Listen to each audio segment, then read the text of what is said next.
What's going on, guys? What's going on?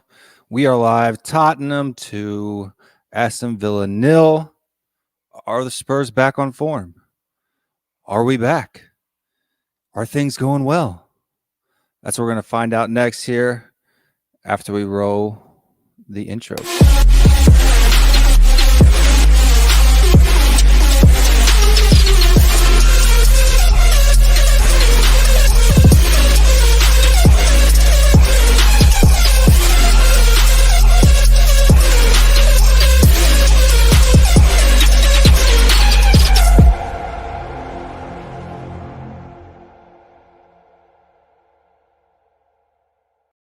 All right. We've got some people here today. I know that David just got done with his stream over there. I was on that, Will. We've got a few comments in here. Cody Mack coming in saying, cheers, Will, have a good stream. Can't come always, but we'll try to pop in frequently. Good deal. Wayne Winter here saying, have a great show. And my man Smell, Bob Spur TV. What's going on, man? Thank you for the good luck. 92 Flamethrower. Absolutely. We are back. Yeah, the link is in the chat. If anybody wants to jump on here and we'll talk. We will talk about our victory today. Throw it in there one more time just for the people that are joining now. But yeah, what a match, man. What a match. You know, a couple of the things that we talked about yesterday kind of happened, right? We had Vinicius play, get his first goal in the Premier League. And yeah, what a match. I mean, it was an absolutely a fresh of breath air after a week of complete and utter, could you say, mayhem, disappointment, and all of those good things. We finally got the 3 points. Well deserved, as far as I can tell. Had some of the new faces in the squad today, and I thought that they did really, really well. We had Tanganga and Joe Rodon playing in the defense, and does Tanganga look good or what? Does he look good or what? But yeah. So tonight I got a bucket here in case things go long. I don't have to run downstairs to the fridge. So what do we got going on? Got Mexico Spurs. Evening, Will. The Corona bucket. Yes, but the Corona is filled with Heineken tonight, not Corona itself. So that's I should get some sponsorship dollars here for my Corona bucket. It's a good time. But yeah. So what do we have to say about today, man? I tell you what. It was I had a difficult day watching the games today simply because I was moderating over on the We Are Tottenham TV channel, and I was watching the Matty Hayes watch along at the same time and trying to focus on the game. But yeah, it was a great match. I thought the first half started really well, and yeah, it was pretty good. How many of the starting 11 do you continue to play for the remaining 10 games, Will? Biggest positive, me, our squad after one game suddenly looks bigger.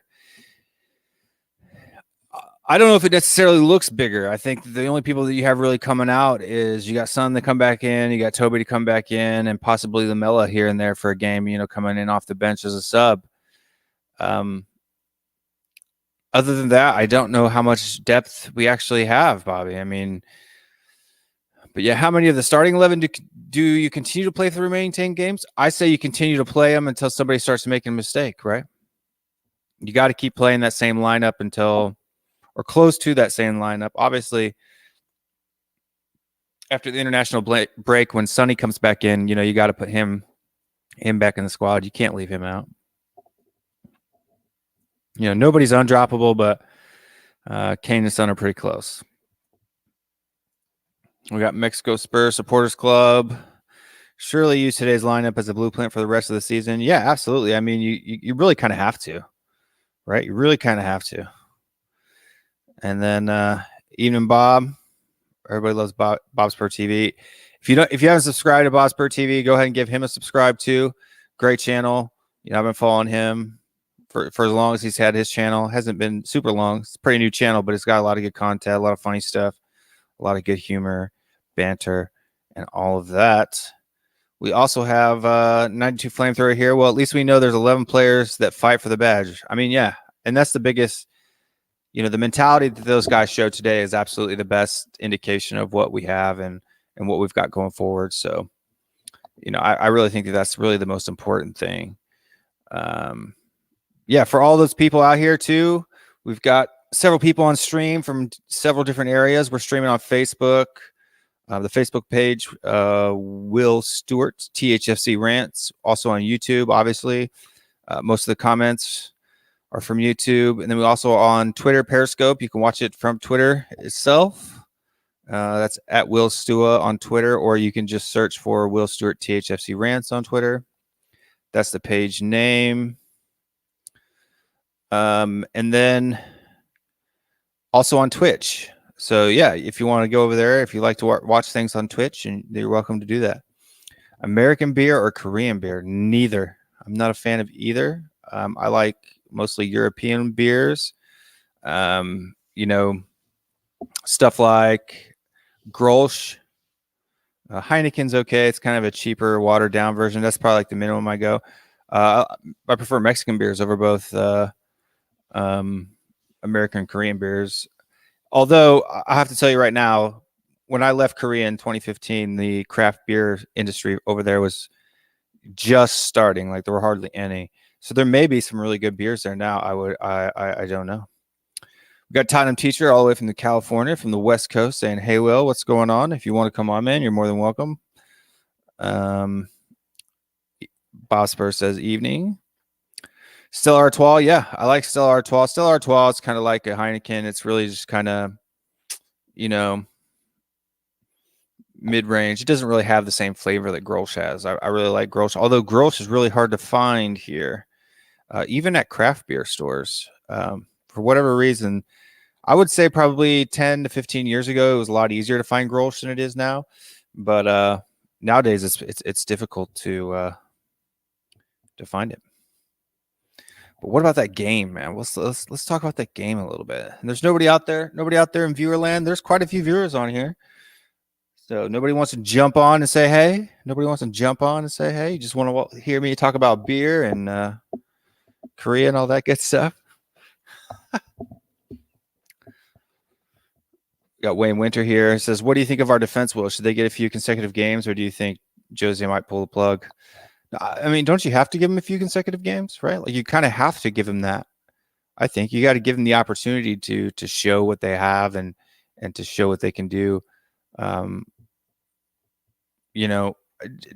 When Toby is rested and has a little bit more energy in his legs, do you throw him back in there? I think, yeah, absolutely. I think anybody you put next to Toby is going to play even probably better than they did today. I mean, there was a few close calls today. There was a couple nail biters and stuff like that, but yeah, it was really good to see. And this is kind of what happens when you put people into the match that have something to prove versus thinking that they're owed something. Is you get a completely different mentality, right? There's a different level of fight, a different level of grit in a player when he's fighting for a position rather than feeling that he that's his spot and he deserves to play all the time. So we got a comment from Wool.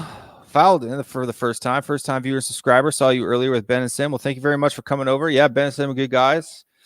Recently became a moderator over there, and I've been subscribed to them for countless years, and then a member over there since I started doing the memberships just I guess around this time last year. Thank you for coming on and joining. And if you want to come on the stream with me, the link here, I'll throw it in there again. You guys are welcome to click the link. You don't even have to have a camera. If you just want to come audio only, that's totally fine as well. Have a rant, have a chat, and all of that good stuff. Mexico Spurs Soccer Clip says, "What does today's game tell you about who didn't play?" It tells you that those, I would say that a better indication would be to look at those who aren't on the bench, who weren't even on the bench. And I think that you'll find those are the people that are probably the people who are causing mischief that people like Hugo Lloris were talking about, right? And then Joseph Monahan. What's going on, Joseph? Will, do you like NFL, UFC, or boxing or wrestling? I really don't like any of those. NFL wise, I will watch if the Kansas City Chiefs make it to the AFC Championship. I used to live in the Kansas City area for a while, so I'll watch that for like the last 2 games, but there's way too many commercials. I can't handle that. UFC, I'll watch like some major events, like if you got a big name fight or something like that, I'll throw it on. Boxing and wrestling, I don't watch very often. Football is about all the time that I have for to take up my interest. So, and surely Josie has to try to see how good they gel. Yeah, no, I agree with you 100%, Wayne. Absolutely 100%.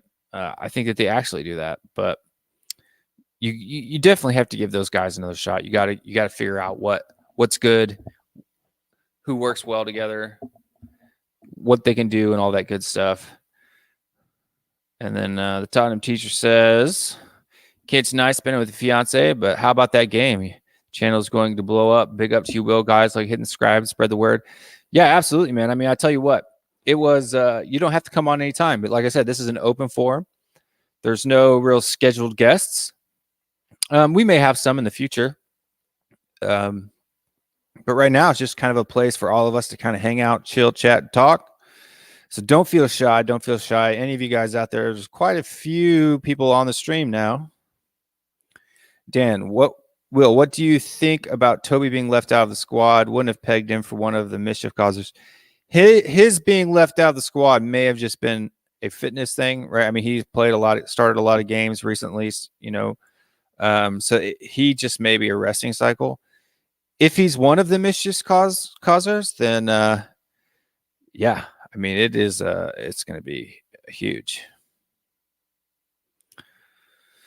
And then hopefully next week I can speak with you without coughing every 5 seconds. I would love to rant. Yeah, Wayne, when you're feeling healthy and ready to go, you are welcome anytime, my friend. Absolutely anytime. And thank you for staying up with us, even though you're not feeling well. And then Kenneth Tottenham Hotspur, big up for your 75 subscriber today. All the best from Stavanger, Norway. Did I get 75 today? To be honest with you, I didn't even check. All of that stuff. Flamethrower, I think he's actually sick. He could be actually sick too. Yeah, it says Toby was cause of illness. Brandon, if you want to jump on here, you're more than welcome, my friend. The link should be above you in the chat. Just click on it and jump on in if you'd like. Dan N, when does he start? He always has on the bench, though, concerning. Who are you talking about, Dan? Let me go back. Toby. Referring to Toby. When he doesn't start, he's always on the bench, though, concerning. Well, I mean, if he was sick today, then he probably wouldn't do that. And then he's asking Brandon here. He's like, "Do you buy that though?" I think you could look. We'll have to wait and see until the end of the international break, right? See what goes on there. I think a lot of these mischief guys are going to be out for a while. It's not going to be just a single, deal. And then we've got Toby, yeah, all of that good stuff.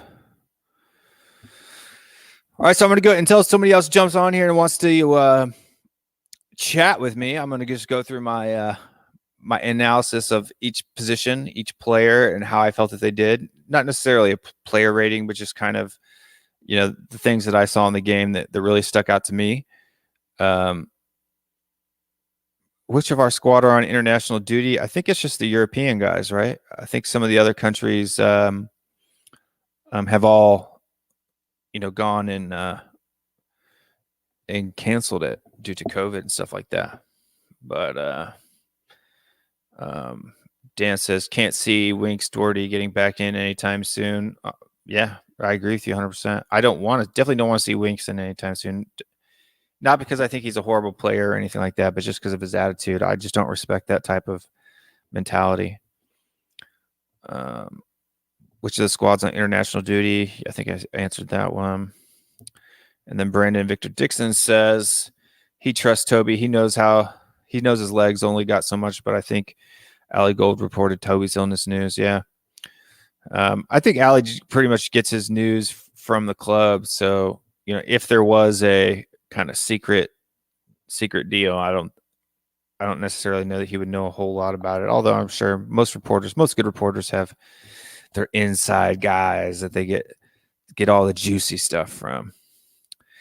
Any news on Son? I think that Son's injury, I mean, he had posted on social media that he was fine or that he felt good over in Korea, but I think that they're kind of, if they would have brought him in today, one, I don't think he would have been 100% fit, and two, it would have meant that they would have had to send him off to South Korea to play in the friendly against Japan. So I'm not sure if I'm pretty sure for Son that's kind of the reason beside why they did what they did with him. And did you think that Jose trusts everyone that was included on the bench, the like of Dele and Bale? Yeah, I think Dele has kind of come around. I think Dele's had a really hard time. I think Jose's had to have a lot of one-on-one heart-to-hearts with him. And I really do think that he's probably one-on-one. I think he might have been one of the ones to, kind of be one of the troublemakers at the very beginning. But I think now it's a little bit more. I think he's a little bit more on Jose's side. I think he's done that. I think Dele is probably one that he trusts. Which American player could do a job for Tottenham? Man, there's a bunch. I'm a big fan of Gio Reyna. I think that Gio Reyna would be a great signing to get, especially if you're looking at someone replacing Son eventually. He's still young, so while we still have Son for the next 3, 4, 5 years, he would be a great person to come in and help out with that. Weston McKennie's a great player. What really upsets me is that a lot of these players, we could have picked up a lot of these players for really cheap, last year. And a lot of the American players, I don't know why, but particularly in England, tend to be overlooked. In some of the other leagues, there's a lot more of a rating. But yeah. Yep. And ordered to include them because he had to fill the bench. Well, that could be one reason. But I think he did, because he could fill the bench with more youth players if he wanted to. McKennie, yep, I like McKennie. I think Tyler Adams is a really good shout. I'd like to sell Winks off and buy Tyler Adams. I think that would be a really good pickup. Tyler Adams and Skip to come in and help Højbjerg. McKennie as a Sissoko replacement would be a good fit. Yeah, I think so too. Bob Spurs says that there's only 13 people watching, 14 now, and 5 likes. I'm no human calculator, however. Yeah, guys, hit that like button if you want to. It's great. I tend to get quite a bit of likes. Not a lot, but for the number of people that are on the stream. And there's actually a lot more people watching this stream than you can actually see on the YouTube calculator, because there's I think I got 4 people watching on Twitch last night, about 25 people watching on Twitter. Not too many people watching on Facebook yet, because I haven't really promoted that side of the page yet. But yeah, we got people watching all over the place. Who is the next Dempsey? Clint Dempsey. I think a lot of the players now, I think this is going to be America's golden generation. I really do. I think a lot of the guys right now under 25 there's some ballers out there. There really are some players out there. And it's just amazing how it's what I think really what the catalyst is it's right around the time. These are the kids coming out of kind of the first run of that DA, that development academy generation, and how that and they're just now starting to hit the ranks in Europe. And even like in my son's generation, there's a lot of really, really serious kids and a lot of really, really good players. So, if not in 2020, Are they gonna still have it in 2022? But it's gonna be in the fall this time in 2022, right? Not in the summer because the temperature. But yeah, but definitely for 2026. I guess my son in 2026, he will be 17, almost 18. So 2026, 2030, I think. But I think 2026 and 2030, you're going to see a pretty good showing from the U.S. men's national team. It's been a long time coming. It's been dang near 100 years, really. Not quite 100 years, but close since we've really put in a good showing at the World Cup. So Dest bagged a double for Barker today. Yeah, I really like Dest. He is American in the fact that he's eligible to play for the U.S. men's national team, but I think he spent most of his youth in Europe. Whereas like Tyler Adams, Weston McKennie, yeah, they may have been like children of military members who spent some time overseas, but you know they're products of MLS academies. And the Bundesliga seems to have more faith in American players than English clubs. You know what? I think it's because he had Christian Pulisic who kind of forged the way over there at Dortmund, and I think they saw it as a real opportunity to find a lot of really talented players for cheap, give him some playing time, give him some training, and then sell them off at a big profit. I mean, look how much money they made off Christian Pulisic, right, when they sold him to Chelsea. Which, I mean, I know it's the Chelsea guys down there, but I don't understand why Christian's not getting as much playing time as he is. But boy, I tell you what, no offense to Christian Pulisic, but watching any of his interviews is like pulling teeth, man. The kid needs some public speaking classes. Dortmund has an eye for an American talent, man. Yeah, they really do. A lot of those Bundesliga clubs do. I like Tyler Adams, but for me, he's too injury prone.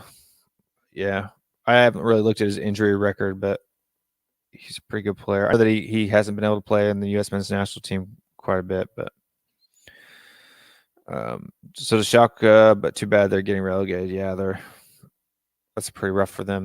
They used to be a pretty big club. Maybe the USA will finally be able to give Mexico a game. Yeah, man. Although we've beaten you in the Gold Cup a couple times, right? We've got you in the Gold Cup a couple times.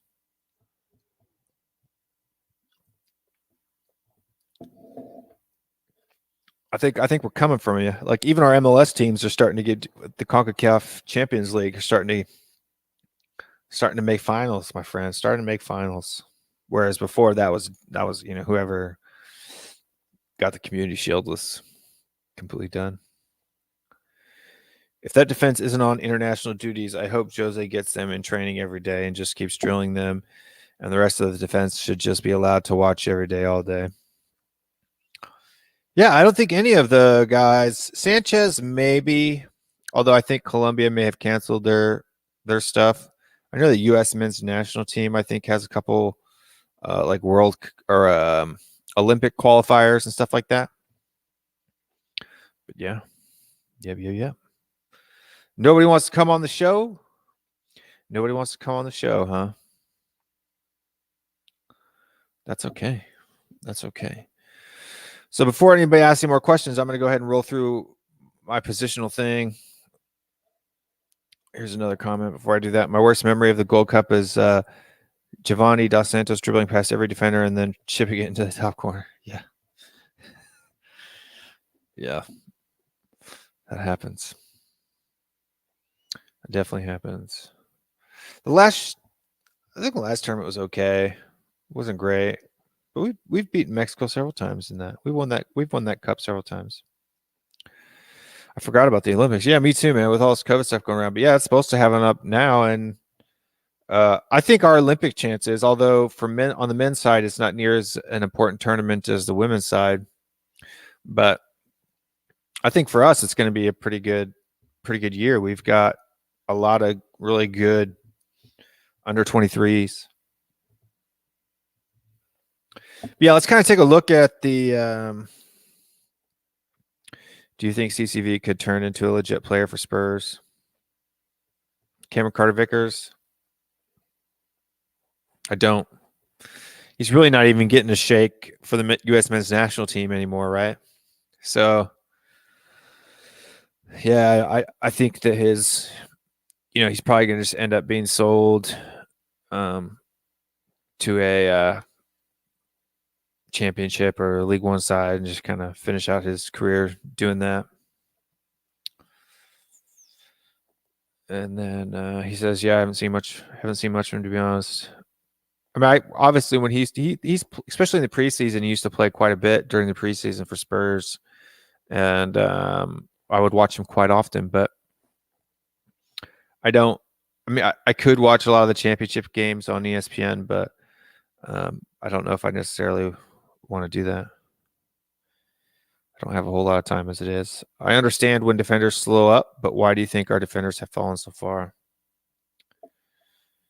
I think defense really is more of it's a huge mentality position, right? You got to be really focused on what's going on, and you really have to have no fear and really trust yourself and your own abilities. You have to have a lot of self assurance, and that the decision that you're making is the right one, and you have to make them quick. And that and then it's really important too that if you do make a mistake, that you recover from it immediately, right? Like if you stab in on a guy, if you put your foot in on a guy, and you miss that tackle, you have to be able to recover both psychologically and physically extremely quickly in order for it to happen. But yeah. So I'm gonna go through each kind of position here. We got quite a few people watching now, about 11. It's going up and down, up and down, up and down, but that is all good. So let's start at the back. Hugo Lloris. I didn't think Hugo had a whole lot of stuff to do today, but I thought that he did really, really well. There's a couple times where he had to make some pretty decent saves. And other than that one little bobble that could have ended in disaster, I thought he had a really good game. It ended up being a foul anyway, so it didn't really matter, but yeah. Pressure is on now, Will. There's a lot watching. Yeah. The only people I can see is myself, right? I can only see myself. So what I want is a bunch of people up on here. There's 15 now. A lot of people up on here talking with me, chit-chatting and walking around. And then people, I'd like to get to the point where my channel hosts the venue, but you guys would just be chatting, ranting with each other, asking each other questions, and boom, I'll just be in here throwing up comments and just kind of moderating. I mean, that'd be great. And then David streamed. He just got off, man. He's been streaming all day. You guys gotta give him a break. He had to watch along with Maddie, and I mean, he's definitely more than what I'd love for him to come on. But don't pressure him. Don't pressure the guy.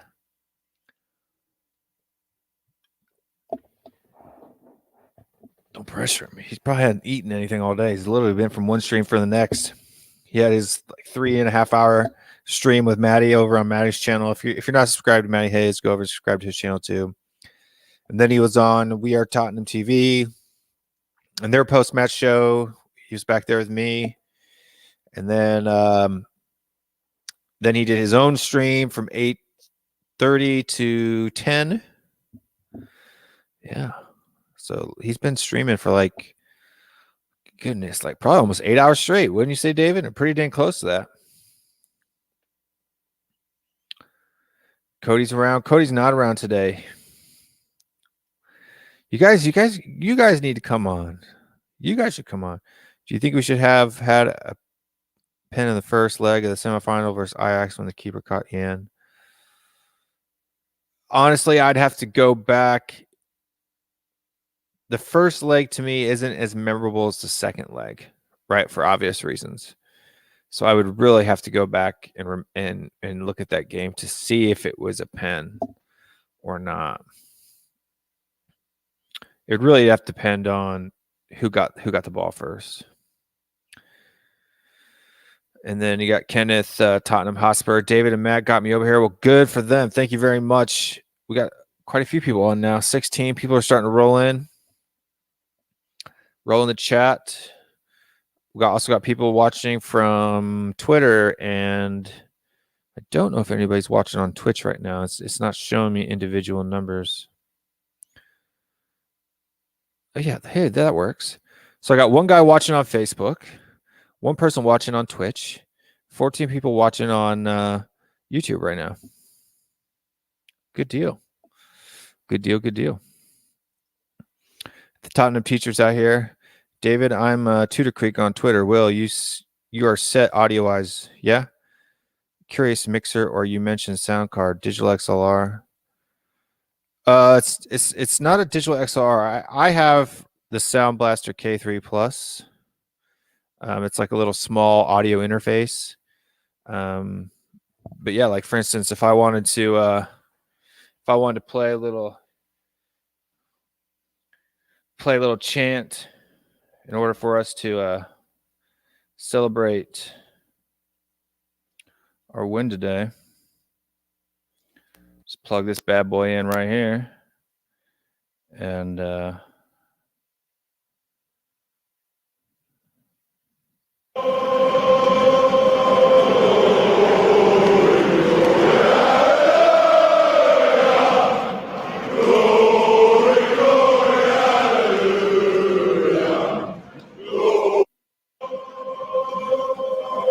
you guys like some of that? Huh? You like some of that? Yeah, so I can do all that fun stuff. Yeah, you just get a little cheap little audio interface. You can run condenser power, and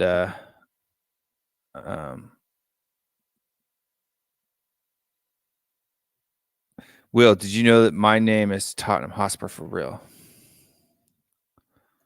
Let's see. Let's go through these. My TV hasn't updated. I didn't know I was sitting waiting after We Are Tottenham TV when you guys were on. Yeah, dude, I'm telling you what, it's hard to get in that show, dude. And David, you'll have to tell me the secret, because I just had to sit there and refresh, and it gets pretty annoying. Honestly, I almost didn't go on. I didn't know your name was Tottenham Hotspur for real. If that is true, that is absolutely amazing.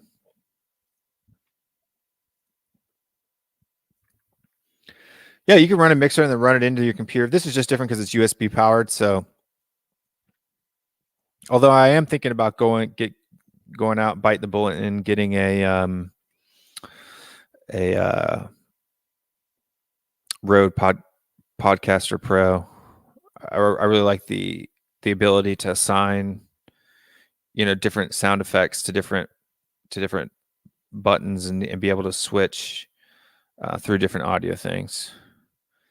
Yeah. The referee at Zargum in the first leg was from the Netherlands. He was heavily biased against us. Didn't give the most obvious pen to us. Maybe he was taking revenge for Ajax. Possible. I don't know. You got to be. I think most referees are a weird bird, man. I tell you what. Even here in the youth ranks, like you can't even talk to them. They're like a protected class. You got to stay at least 15 feet away from all referees at all times. It's pretty bizarre, if you ask me. But Brian Daigle is here. You're welcome to come on too, man. If you want to come on, Brian, if you want to come on and rant about Levy, this is the spot to do that. This is a free show, just the chit in the chat, and you can come on here and rant if you want. Will, just let it sit. I literally got on the middle of the show. Wait, Will, I'm running Zoom's Live Track L8 instead of the Rodecaster Pro because I want my students to use it for music as well. But yeah, I think the link's always in the chat. If I can put it in there again. The link is there. Everybody's welcome to join on. Anybody who wants to. But yeah, you can record, and I might go for the Zoom Live Track P8. They have a P8. It's like a podcaster. It's basically another copy of the Rodecaster, and I think that might be good. But they all have all the same features that the Live Track has, so you can do all of that stuff. And then 2004 passport, driver license, and all. That is sweet. Congratulations. That is a hardcore fan right there. Did you change it to that, or is your last name really Hotspur? And then referees influence the game, but they are never accountable for their decisions. Yeah, no. We'll send David that audio file for the weekend choir, H&H Productions. Yeah, it's just a fan chant. I got a bunch of them here. And then podcast, music, live streaming from my home. And I recently bought the Rode Wireless Go 2 for my setup at work. Super portable, and I would do the P8 if you're just podcasting, but tight. Yeah, I used to do a lot of studio recording back in the day. When I was younger, I used to be in a lot of bands and used to try to record my own albums. I got pretty good at it. I was decent. But the Sound Blaster K3 Plus, I would say that if you're like a vocal streamer, it's got auto tune and reverbs and all that funky stuff. But before I get going on, let's bring in the man himself, my favorite Canadian and yours, to the stream. What's going on, Brian? First of all, what an introduction. Thank you so much, Will. It's so great to come onto your channel as well, especially with you being on this side of the pond. It's fantastic. So yeah, thank you for letting me come on. Yeah, hold on 1 second, Brian. You go ahead and talk to the fans. I got to sort out my audio because for whatever reason I can't hear you. Your audio is fine. It's okay. It's a problem on my end. So okay, so tell us what you think about Levy. Oh, you've opened the trap door. You really, really have. You said the magical words, come on and rant about Levy. They are magical words. I can't begin to describe how much I absolutely despise this man. This man that has taken over a football team, but the most important thing we do is property. I honestly, the bullshit that comes out of this guy's mouth is beyond the joke. And after 15 or 13 managers, whatever it is, not backing any of them, and he still comes smelling of roses just because he's built a stadium and a training ground, is absolutely pathetic. There is a common denominator in the fact that we've won one trophy in 20 years, and it's one man and one man only, and his name is Daniel Levy. That's great, right? So yeah, I mean, I'm gonna have to use the sound card because the other one doesn't like it for whatever reason. It's really weird. So in my sound card, sometimes. Hello from Norway, Will. I'm doing good, man. How you doing? Yeah, I just want to say hello to you. And since Matt and the good guy David had a brilliant stream today on my birthday, so and a good win, of course. And the story, I have a lot of history with Tottenham since I was. Well, I started going to London when I was 17 years old from Stavanger, Norway. So I changed my name in 2004. That was kind of crazy, but a lot of people know me in up in North London, and so. Oh, that's awesome, dude. Awesome. Yeah, that is a hardcore fan. Yeah, I've seen the guy with the beard. I've seen him on different chats, and it's Brian there. Yeah, it's strange for most people to know. They see Tottenham Hotspur, as a name. I did it because gone through shit in my life, and divorced parents, all that shit. The only thing that stuck by me, Tottenham Hotspur was like something to look forward to if you're down and whatever. I've been on national TV in Norway, been interviewed by them, and Eric Thorsworth is a good friend of mine. And the Viking. He was the legend. Eric the Viking, yeah. Yep. And so Yeah, it's a kind of personal. I'm not bragging about it when I'm, my name is so and so, but No, that's awesome. though. David and yeah, just big fan since I was a little kid, and you're going through a struggle. One time I just said, okay, the only thing positive in my life, I was so down. I went down to the office. I was the paper was what's the reason? Just personal, and I got the letter back. Okay, done. So I got a lot of good stories about that. So So No, that's great, I man. have to say one thing. You're so true with what you said about Tottenham Hotspur and what it does for you. Because as my dad said to me when I was a young kid, he said, "Listen, family come and go, jobs come and go, friends come and go. Everything will change in your life, but the one thing that will always stay constant in your life is your football team." And Right. yeah, Tottenham Hotspur. hey Marcelo, How are we doing, brother? I have a really good. I was 18 years old. We went over to UK for the Tottenham Hotspur supporter club. Me and Paul Johan Carlsen. It's in the supporter fans in Norway, and this is an insane story. This was before we gonna play it against Liverpool at home. Teddy Sheringham just signed for Tottenham, and we were there just to walk in, and that was just strange. But Bill Nicholson, he said he was there, and all the players. But Bill Nicholson took and said, "Come with me, two Norwegian guys," and we went up to second floor. Dave McKay Street, and he said, I was only 18 years old. This is so crazy.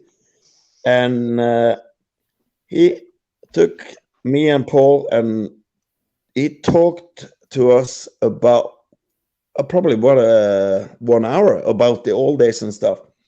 And Paulie was like writing everything down.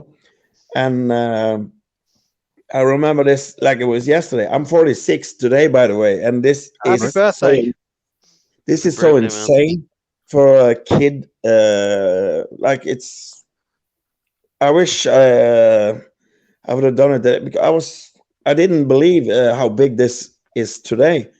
And Bill said to my friend, "Doesn't your friend speak English?" And I said to Bill, "I'm listening," and I did with his eye, and so much respect, and Yeah. and that was amazing. I'm only 18 years old to sit with Bill Nicholson, and he telling two little kids from Norway about all the football. I'm glad that it's everybody knows it. I'm not lying or anything. It's in the so it's amazing. No, I mean it's just an unusual story, right? So I mean, not too many people out there are named Yeah. Tottenham Hotspur, right? So I mean that's That's very also unique. crazy. Marcelo, I think Marcelo, when I went on the channel, he know one time when I was David, texting David and Marcelo a little Yeah. bit about changed my name. You remember Marcelo? I'm sorry. What did you send me? No, I said to you on one stream when I changed my name, I said, Marcelo, my name is Kenneth Tottenham Hotspur, right? Yeah. Oh, yeah. Your name Yeah, is Hotspur. Yeah. That. I mean, yeah. that's crazy. That's crazy that your name is Hotspur. I mean, is Not there a crazy bigger in a fan literal sense, then? in the figurative sense. Yeah. No. Yeah, I'm not, like a fanatic, No, in a literal sense, it's just it's kind of wild, man. But I And got I my, love it, man. I got, Listen, I love. I'm all for it. I have I have 3 Tottenham tattoos, and my best friend, he has a Tottenham tattoo studio. Bobby Solomon, the first White Hart Lane tattoo. He, so if you ever want a Tottenham tattoo, Will or Marcelo, I can sort you out. Yeah, I have to. You're probably pretty far away from me though to be able to. I'd have to probably get on an airplane to go get a tattoo from that guy though. No, I mean, we have to meet up everybody in London, there we of course. go. There we go. Yeah, we meet up in London. I have to say as well, the stars have Yeah, come that's true. together. Everything's aligned because I'm actually on a show with Marcelo at long last. At long last, and I'm on a show with you for the first time, I think, Brian. Yeah, that's true, man. That's true. I've been trying. Other than like you I've been coming trying on, to get in that Tottenham away, Brian, but it's been tough. No worries, Marcelo. When you're ready, I mean, we got Will coming on soon. Yeah, I'm sorry, Will Mate, Stewart. you're a busy man. You're a busy man. It's just good that I actually get to speak to you, not Yeah, via a message. So great job, Yeah. Will. It's so good Yeah, having it yeah. on this side of the pond. yeah. Listen, I just came back from my shift. I was working in a hospital, and then I was like, you know what, Will Stewart is on. I said I'll hop on his channel when I can, and I promise, I will hop onto your channel. Don't worry about it. It's just time is crazy right now, and I'm very busy, but whenever I can, I'll tell you. Don't worry, man. I'll come to your channel. The great thing I will say, obviously, We Are Tottenham TV is the catalyst, Yeah. and they're just absolutely phenomenal, and I love those boys to bits. But unlike any other football team, the Tottenham community have come together and have made time for everyone else. It's like I'm Absolutely. not trying to make my channel bigger than yours. I'm not your competition. I'm not your rival. No. Yeah. We're collaborating, and it's just an incredible thing to be a part of. Absolutely, and that's what it should be. We don't have many. I guess back then we didn't have many Spurs channels. It was just AFTV and I guess United Stand. But we got to help each other out, man. Exactly. We gotta compete with these big boys. So And gotta what get it- our voices heard. And what it really does too is it really kind of takes that content to where you can almost watch it for like 16 hours straight, right? Because you guys Yeah. are on when you've got Stelios and Che over there in the UK. You guys kind of do your content, Brian, around that time, and then you've got guys like Bobsport TV and who does stuff a little bit earlier in the day, like real early American time, and then you've got guys. There is some overlap between some of the UK channels, like Matt or David or Simon, and then the Tottenham TV boys. But everybody tends to kind of schedule their stuff throughout the day, and then you got me here. I'm the late night show, right? I am the Graveyard shift. the graveyard shift. I am also the. Sorry to interrupt you guys. As we speak, I got from my good friend. I'm not joking. White Hot Tattoo Studio. Happy birthday, Kenneth. As we speak, I'm not joking. That's great, My friend Bobby Sullivan. That was kind of strange. Oh, that's great. No, that's awesome. Yeah, if I ever get to London Good for you, man. to get a match, I'll have to look you up. You'll have to follow me on Twitter or something like that, so I can DM you and be like, "Hey, I'm in London. Let's get that tattoo," right? So we can do that. But yeah, he's a great guy. He's been with me to Thailand and all over. I have a lot of good friends that worked in Bricklayers bar. Family and all the bartenders, all everybody. They know me in the area, the local area there. And The Bricklayers is a great pub. Is a yeah, great pub. Couch and Horses and Bricklayers.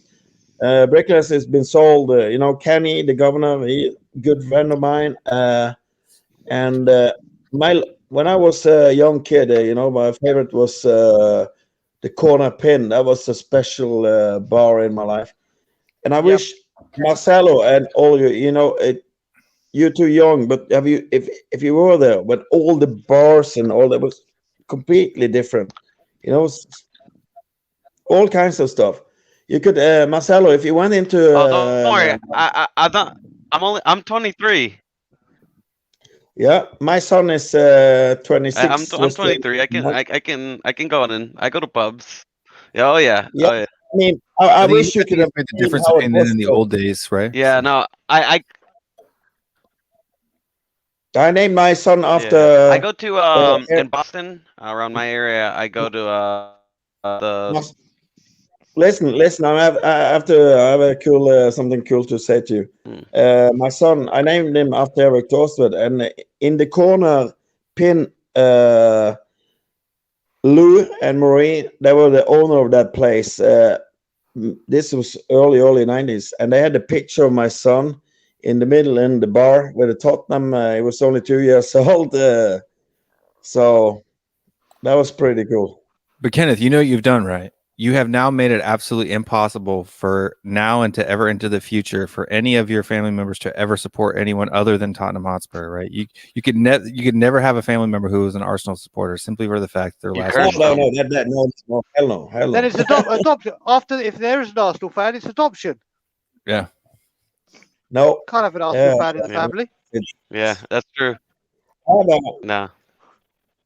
Since this, you know, Kenneth, let's go into something here because this is the rant show, and I got to give Marcelo and Brian a chance to kind of have their piece. And before Brian goes, Marcelo, man, you've had a rough day. Not necessarily in the fact of what the team's done. I know that you support the team 100%. Man, you've bombs have been flying at you all day, man, and I want to give you a chance to talk about it if your internet connection is going to work with you. Oh no! Listen, my internet connection is so off today. I don't know what is going on. Maybe it's at night.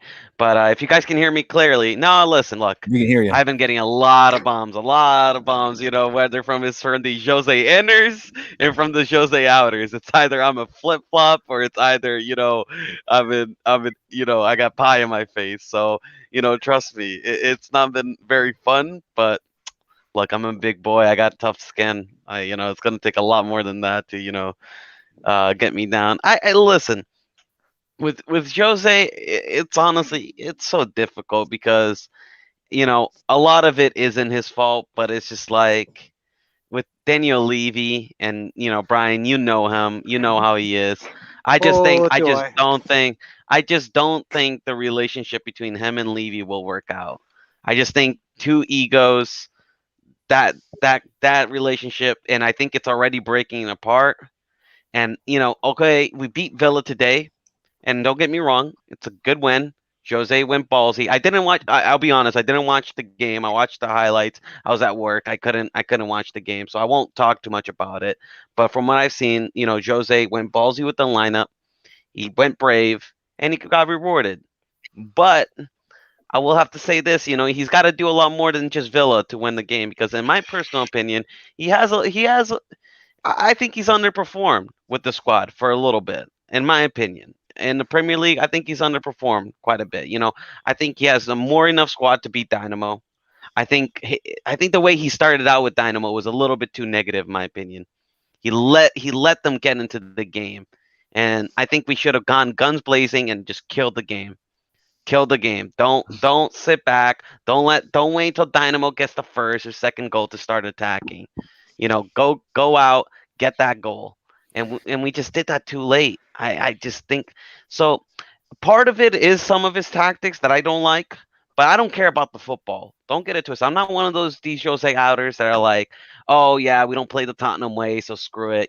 Get him out. No, like screw the Tottenham way, bros. Tottenham way has not made me happy ever. So, it's just let me ask you a question. Let me ask you a question on this part, because knowing you as I have and seeing you before, obviously the past few results. Yeah. Listen, is there a little bit of now that, because in that time period, and I'm not saying that you don't necessarily think that your views are absolutely justified now, but is there maybe a little bit too that because you went so strongly right away, then now it's a little bit difficult to walk it back a little bit? Does that play into it at all, or are you 100% convinced that Jose is gone, or that he should leave? Oh no! Listen, there's always a way back for Jose. Listen, if he gets top 4, I don't think he will. Personally, I don't think he will. Okay, yeah, we're 3 points, but I think when it comes to the big games, him and the team have kind of bottled it. I think some of his tactics in the big games have not worked out. And I think also, some of his lineups have been interesting, and some of his substitutions have been shocking. But then again, Also, these players don't do him any favors. I'm not delusional to that. Rotating the squad is literally like trying to choose which clown he picks from the next Sorry to lineup. interrupt, Marcelo. Brian, Marcelo would not survive the 90s with Stuart Nethercott. He would be in No, probably. hospitalized. No, I would be hospitalized. No, I couldn't. I listen. But the thing is, I don't want to go back. Like I don't want to experience that. You know what I mean? I look at Brian's face and I see a man that has walked through Mordor Well, no, and because back. I just heard hearing that name, Stuart Nethercott, has literally.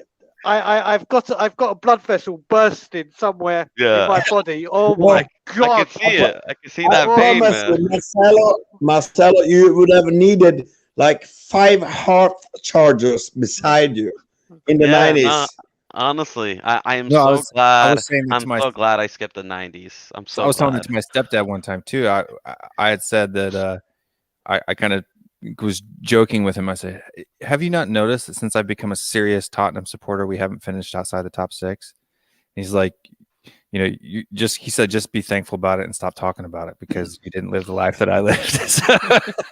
Yeah.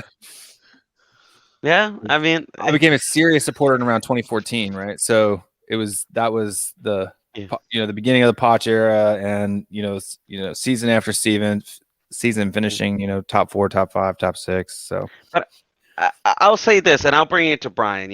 Listen, with me with Jose, for me to believe in him that he is the next manager, because I regard this guy highly, and for me, he has the knowledge, he has the ability. And he has, okay, you want me to talk about tactics? Okay. I want him to come on and talk to you about tactics. No. I can talk about the Dynamo. I can talk about the Dynamo tactics. First off, when you play Musa Sissoko and Winks, how many times have we played that midfield? That's a recipe for disaster. It's every a recipe. Single time. Every single time, Marcelo. He should know better. You should know better as a manager. But he should, I understand, but he can't rotate. But dude, you got to try something brave and new. When something has been missing and something has not been working that many times, you kind of have to, I hate to say it, but almost do like what Arteta did and say, screw it. I'm going to play some of these youngsters. I'm going to play something new. I'm going to have to try something brave. And we hate to say it, we hate to give that guy credit, but he did that, and it worked out for him. So whether it works out or not, I'd rather him do that than just play like Sissoko and Wings. I don't ever want to see that partnership ever again, especially also with Dele Alli at number 10. It's just you're asking to lose the midfield battle every time when you play those three. You will lose, and he knows that. So it's like it's suicide. It's suicide for him to do that and to keep playing Dyer. It's kind of contradicting because it's what he's got to choose from, isn't it? But he has other options. I think he has. So I think he can instead of Winks. All right. So on Thursday night, right? Instead of Winks, who would you in Winks and Sissoko? Who would you have picked in that starting line? Now, I would have picked, if it was me, I would have picked Ndombele to start and then one of the two, or I would have probably gone with the same he did in the last game, which was Sissoko. So him and Sissoko. So you got a bit of balance in there. I would have. I agree. I think I would have gone with Ndombele, Sissoko, and you know what, man? I honestly, I think some of these French players have been so shocking and so shit. I would honestly put a Bowden. I would put like an Alfie. Dude, honestly, I'll put an Alfie Devine. Yeah. If I'm the manager, I don't like this. These guys have been that shocking, that spineless. I would rather put a 16-year-old or an 18-year-old in there. Do you know who I was disappointed to see go out on loan? Harvey White. I love the look at him every time I've seen him play, and his passing ability, his distribution is brilliant, and I thought he would have done a better job than Winks in the middle of the path. Buddy, what I've got to say on that is, look at Oliver Skip. Oliver Skip this season, and the reason why I don't think Marcelo's he's really experimented with the midfield, because nailed on next season. It's Skippy and Højbjerg. It's nailed on. Hopefully, yeah. And then I think you've got to look at it with some of these players like Harvey White, who has got real potential. They need to go out and get game time. Yeah, and he couldn't get it right now. My issue is right. If Jose stays next season, I'm not going to be one of those those fans are going to be like, oh, like, well, first off, I'm never going to wish that Tottenham loses. I think any person that says, I hope Tottenham loses so Jose can get sacked is not a Tottenham fan. I think that's Correct. ridiculous. But I'm not going to be one of those people whine. Like, notice how I don't whine that, like, I say, like, oh, he needs to go now or anything. Like, if he gets next season, I'm not going to whine or cry. I just don't think it'll work because Jose needs a couple marquee signings. If you look at Enter, right? Okay, he had a great first season Enter, won the Scudeto, but then he had a couple marquee signings. I think like Schneider and Mike Cohn was his man. Then he put what was it, Eto at like the left and stuff like that. Like he had a couple marquee signings that got him to that Champions League, to that treble. And you look at any other club except for Porto, I guess. But even then, Porto, he got a lot of signings that he needed. And the thing is, Levy does not care what the manager wants. He cares what he wants. Marcelo, for me, Dinamo Zagreb was the nail in the coffin for me because he has done so many. It's unbelievable. The subs, the like wings starting there, and remember the first games of the season when he changed. There was a Newcastle game, and what the fuck is going on? Yeah. The only thing, his subs. Yeah. If he, I'm 100% sure he will not be our manager next year. Listen, I hope. Listen, I hope he. I do hope he proves me wrong. But I think whether you're Jose in or Jose out, if Jose does not get top 4 this season, he is gone.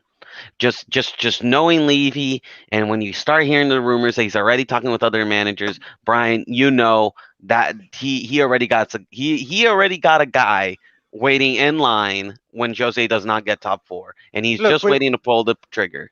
We all know it. We're talking about a man with so much class, and the reason I started hating Levy is he sacks Martinho at half-time during a game. Yeah. The whole team, the whole crowd. Oh, is that game? I remember that. Exactly. Yeah. And I literally just landed from living back in Israel. I just landed back in England, so happy to try and get to Spurs to watch Martinho, who was the start of this whole way that we've gone forward. He was the start. He was. And to have the class or the lack of class, I can't even begin to sack a man at half time. Brian, I don't trust a thing Levy says. If Levy tells me that tomorrow is Monday, I don't believe him. That's what it gets to. I can't believe a word he says. Yeah. I'll go on with my Levy rant when I get the chance, because I have so much shit to back this up. But that when you talk about if he's looking at other managers, without a doubt. Yeah, without a doubt. Yeah. And I just gotta interject here. If you guys have any opinions, don't hold back, right? The name of the show is Rant. And Rant, so I have to be careful because in America, ranting doesn't have necessarily as negative connotations as it may over in the UK. Because here, a rant can be a positive rant or it can be a negative rant. So both positively and negatively, it's just basically just a passionate conversation, right? And that's the basis. Do you know what, Brian? Will, Brian, and Danny, and Marcelo.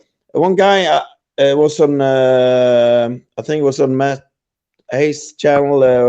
This is a couple of months ago. This guy put it in the perfect, all the trophies, and you know how many managers gone through Tottenham since Levy and the Enic group took over, and it's crazy. Yeah. No, it's a bit sad that the board can't get fired. No, they can't. Yeah, no, they can't. No, look, listen. I already told David this. He gave me the option. You see all the clubs with all the trophy. Well, you must also put that all the perspective with all the trophies and everything. Tottenham, League Cup. What is that? Nothing. No. Listen. For me, I think for Jose, top 4 is everything. Right now, top 4 is everything. And as much as it's sad it is, like the League Cup won't help us progress. And I think with the squad he does have, I do think, although I even I was shitting on Wing since Sissoko, I do think Højbjerg, Endon Baller, you got Kane, Sonaldo's gonna be back. You got the best duo in Europe. Bale, okay, on and off. Oh, okay. I got I got the whole screen. Bale. You can Okay, still he's with people while they talk. yeah, he's on and off, right? But he's still a good player, right? On his day, he still can be a good player. I think that right hand side is the trickiest.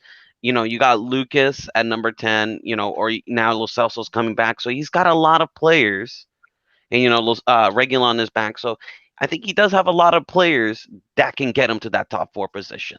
And I think, Marcelo, and If they stay Marcelo, fit. if Marcelo, they stay sorry to fit, interrupt. Marcelo, sorry to interrupt. Can I ask all of you guys in the panel, what the fuck is it with all the back passing when we need to score a goal? That's just the Well- players being scared. They don't have that mentality to go forward. yeah. and No, and- the most terrifying thing is Lloris has the worst distribution of any footballer Yeah. I've ever Terrible. seen Terrible. Yeah. in my entire life. I think He I- reminds my me of men- a U13 goalkeeper. Is what he reminds no, me. honestly, it's got to the point where now every time he got to the ball, I was having a heart attack. He's terrible. He's terrible at long Yeah, balls he is. or any He's Yeah. distribution. awful. Yeah, but Go on, why in the Marcelo. hell? he is. Can I say something? How many of you guys I played football for 20 years in my life.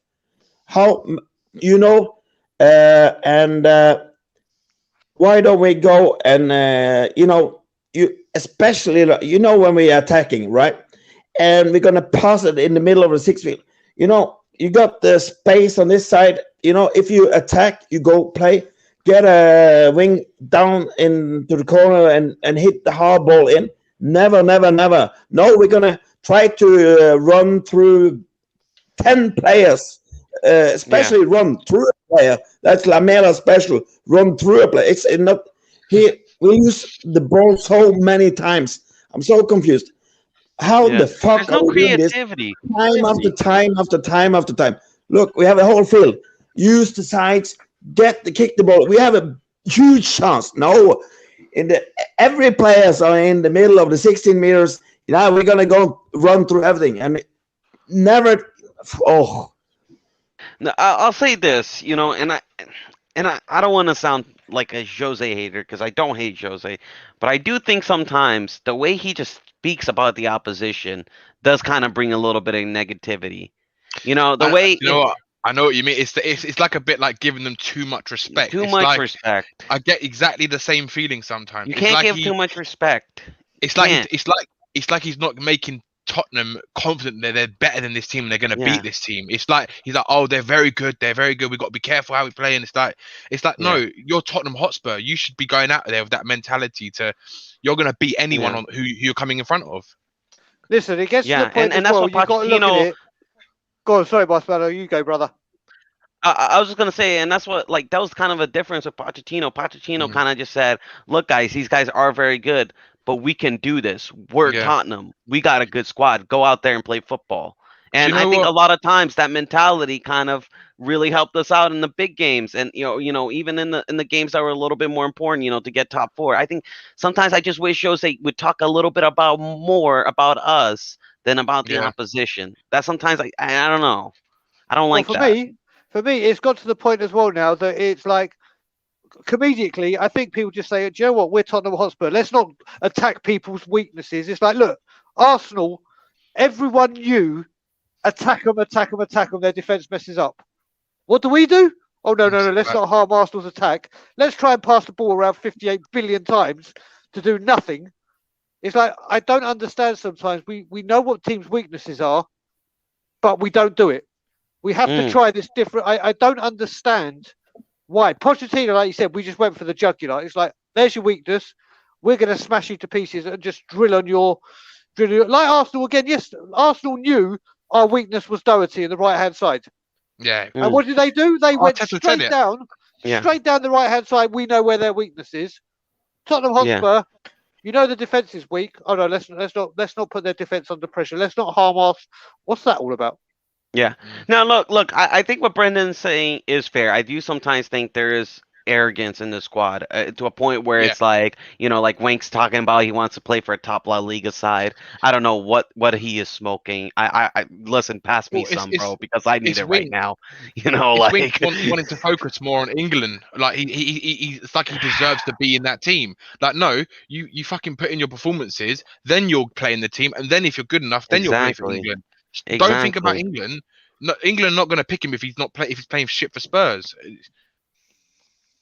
Yeah, no, I agree. I agree with you, Danny. Man, I agree with you because personally, I think there is a bunch of arrogance in this team. But one thing I did see in the Amazon is that a lot of the game, especially the halftime talk, Jose all the time he's talking about the opposition, what they're gonna do, how like United. Even though it was a brilliant. Don't get me wrong, it's a brilliant tactical breakdown of the opposition. The way he's able to explain it, I think he's brilliant at understanding the opposition. But sometimes you also need to talk about what we're gonna do, bro. Yeah. Like how we're gonna beat them, how we should go out there. And sometimes I just don't like how he just talks too much about the opposition. I think it creates a negative, and I think players, you can see sometimes players that normally can make free flowing pass sometimes look jittery. And you can see a little bit of fear in them. And I'm like, well, hold on a second. Where is this fear coming from? Yeah, do you know what as well, Marcelo? Marcelo, you're spot on there because some players want to play their football and they're scared because they want to, if they do the wrong pass or something, Mourinho, he told me to do this. No, fuck it. Go out and play football and win. You gotta, you gotta be.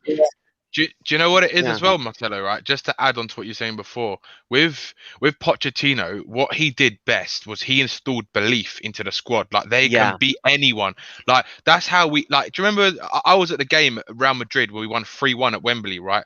That was one of the most unreal atmospheres I've ever been to in a match. And the team the way played in that game, the confidence he put in that team to go out there and say, I don't care if you're Real Madrid, you're going to beat this team. It was like that. It was the performance was unbelievable. We could have won 4-5-1 in that game.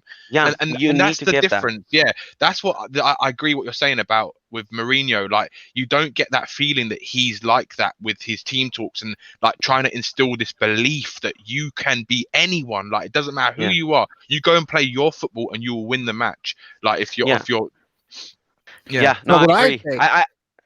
What I would say is, and Brian may be happy about this, I've kind of moved on from my LaMelo rants to my Winks rants. Simply for the fact that I don't necessarily like Winks' attitude, right? I think that you got some good performances out of him at the beginning, simply for the fact that he was trying to build a name for himself. But it seems like even just the way he walks, the way he walks off the pitch, it annoys me. The way he walks on the pitch, even the way you saw him in the Tottenham documentary, always being the busy beaver, trying to find out all the ins and the outs of what's going on and who, what, where, and when. His attitude is absolutely, honestly, if Harry Winks has never put on a Tottenham shirt again, I would be absolutely happy. And people's like, oh, but he's come through the academy, he's Tottenham boy, he's Tottenham through and through. No, if his first priority is himself over the club, then he's not fighting for this. Do you know what it is as well, Will, to add to that, right? It's like what I've seen from Winks is kind of like where you get this trend of certain English players where they get into their head that they're that good, right? So they get to a point where they're actually performing at a very high level. Like, and for Winks, I think everyone knows his best game was that Real Madrid game at the Bernabeu, right? Yeah. Ever since he hit that height, right, he's never been the same player. And I think when he started to decline even more was when he had that injury. I don't know if you guys remember it, where he fell off. He kind of like he fell off the pitch. I don't know if he fell into at Burnley, right? And then he was out for a long time. Ever since that moment, he's never been the same player. And I think with him, he still believes he's at that level, performing at a level where he's so good that he's demanding to be in the team, but he's not showing that on the pitch. Yeah, and he gets that goal from like Danny, Europa League. Danny, the best game Winks had was for England, not for us. Yeah. Yeah. Can I add to that, Danny? And I want to ask you guys, you guys are from England. You understand more about the English media and English players, how that goes. So I'm going to ask you guys this. for some reason, these English players like Dele Alli, right? They hit Oh. a real big high, right? And they look like they're soaring, but for some reason, like almost like Lingard as well, like they hit that high, but then like at one stage This they is what I just was kind going of on, they yeah. become stale, and then it starts going like this. What Do you is know- it with the English players doing that? How- I don't know. how Is it? How I've seen it, yeah, it's like especially like Dele Alli is a good example. Winks is another one, and some of the players you mentioned, right? I think a lot of it comes down to when they become important in their team. Now it's all about the money, right? They get high contracts because these are people who are sort of like nowhere near this kind of level of football, and they get put into a team, given their chance, and they start performing better than what anyone expected. When they become a mainstay in the team and they get the bigger contracts, right? It's like they feel like they've done it, and they don't that drive in them has gone Just to become dies. that player. Yeah, Yeah. it's like we've seen it with Dele Alli, right? Dele Alli has been like this for the last maybe 2.5 years, even. I would Yeah. say it was even the back end of Poch's era. It wasn't. He just that drive wasn't there. You can see it now. Like when he first came into the team, his motivation was, I want to be in that Tottenham team. That was what his motivation was. Same. I gotta pull you Same. back. Hold on. I gotta pull you back on this Winks He's thing. on the panel. Have to be a gentleman. Hello, Brandon Dixon. He's in the channel. What's good, Brian? Yep. Brandon. Brandon's come Yeah. on the show. He's got some things to Brandon. say. Marcel's got him fired up in the chat. Before we yeah. bring Brandon in the spotlight, I gotta As call always, you Marcelo. back on this thing. Harry Winks is only on 50K a week. I mean, that's a lot of money for a normal person, but as far as football player, he's like on MLS wages, right? So I mean, it's not like he's making a ton of money. But I So think no- it's the mentality of it as well, like the mentality and the way the press, like what I've seen, like I don't know, the latest player at the moment who they're really hyping around, like the English media for the England international team is Grealish. They're like saying, oh, he's the next Gascoigne and things like that. We all know like he's a great player, but they should just leave him and let him play his game, let him be who he is. Stop like comparing them to all these amazing players from the past because they put so much pressure on them, and some of them they can't deal with it, and they just kind of just like you said, they plateau and they don't. I do agree hit with those that. levels you think. You They're guys gonna think get- Before we Ben go on to Piazza- another I've topic, got a completely different spin on that. Go on. Danny will be able to vouch for this as well, obviously living back home. Now, you look at the England team, and England playing for the England football team is a big deal for people. Yeah. But for some people, it becomes like it's everything. It is everything. Now, they say, listen, I've got to get into the World Cup squad. I've got to get into the Euros. Well, I'll tell you what, start playing well for Tottenham. That's who you're paid to Yeah. do. You have people like Paul Gascoigne and David Beckham that sit back now and say, do you know what? The greatest honour I had was playing for England and wearing that jersey and doing this and representing the Free Lions. Now, the thing is, Paul Gascoigne and David Beckham were the elite of elite. One of them is my favourite ever Tottenham player, favourite ever. Paul Gascoigne is a legend, a king amongst kings. He made sure his performances for his club warranted being picked for the squad. Now, Harry Winks, Tottenham player, youth squad, knows what it's like to put on that Tottenham shirt more than anyone else. So you want to play for England and big up that you should be an England player? Well, you get back in that team, earn the 50 grand that you're on. Yeah. Because believe me, Harry, if I could get into the Tottenham squad right now, I'll do it for 10 grand. I'll do it for free. Just put me in a Spurs shirt. But the thing is, like I said, I hate, and it's only since I've moved to this side of the pond, and when I saw the Harry and Meghan nonsense, when I realised how crap and how terrible the English media are. And when I say the English media, I'm talking about the Sun, the Star, the Mirror, the Red Tops, the tabloids, not the Observer, the Times. The English press for anything are the worst, and I mean the worst. And when it comes to the England football team, you've got to take that up 100 notches. So there's such a big thing for England. And for me, if you said to me, England win the World Cup and beat Germany in penalties, or Tottenham beat Man City in the Carabao Cup, Tottenham are winning a trophy this year. That's all I would say. Really? Oh, but Wow. You think it has a little bit to You do with are a rare Englishman, Brian. club over country. You are a rare Englishman. I am Tottenham Do you till know I what, die. Brian? Do you know Tottenham what, Brian? club and I country. I think I agree with you there. I'd rather see Tottenham. We had too much hurt, man, from Tottenham. I'll say for this. too long. We have too much banter from all these fans. We need to start bantering them back. Any year, any trophy, any time, I will pick Tottenham over England every single time. I'll say this. I would choose, if you gave me a choice between watching Tottenham win a Champions League or Brazil winning a 6th World Cup, I would choose Tottenham. Because I've never seen us Marcelo, win. Brazil I would winning it. never. Yeah, mate. Yeah, we've already won I it really 5-5. paid for your third world trouble there. Champions Yeah. League or a 6th World Cup. Yeah. A 6th World Cup, yeah. No, look, listen. It's a tough choice. Yeah, there is definitely an English markup. There is definitively. Will and Did he and go? Just went Dixie. quiet. Yeah, it went. Brandon, Your mic, Dixie Brandon, your and, mic. Me and Mike, yeah. and Danny. If Marcelo and Brian was in charge of Tottenham, this is gonna be funny because I know they would deduct 5,000 pounds for each wrong passes of the players in the team. That would be funny to see if the players would change. If one wings, they pass one ball to fucking hell. There's so many wrong passes. 5,000 pounds drawn for your weekend. They have to earn the money. Yeah. Myself. Kenneth, do you know, That would be funny. Marcelo, it would be really funny just to do it for a month. The guy, every wrong pass, if you can't hit a player on your own team, if it goes to the opposite side, okay, 5,000 pounds drawn from your salary. I wonder the concentration would be probably 120% from everybody. Yep. Kenneth, my dad always says that they should dock players' wages whenever they give a performance like that. They should have something in their contract where if they don't put 100% effort in, they should duck some of their wages for that week. Oh, Yeah. I wouldn't have let the whole team ride. I would have let them walk back home. Honestly, Yeah. I would have left them in Croatia. I had to sort out my All of headphone issue because whenever I Disgrace. Yeah, Marcelo. You can hear me? I we can can hear We you can now. hear you now, Brandon, we can hear you Brandon. now. Hear you now, Brandon.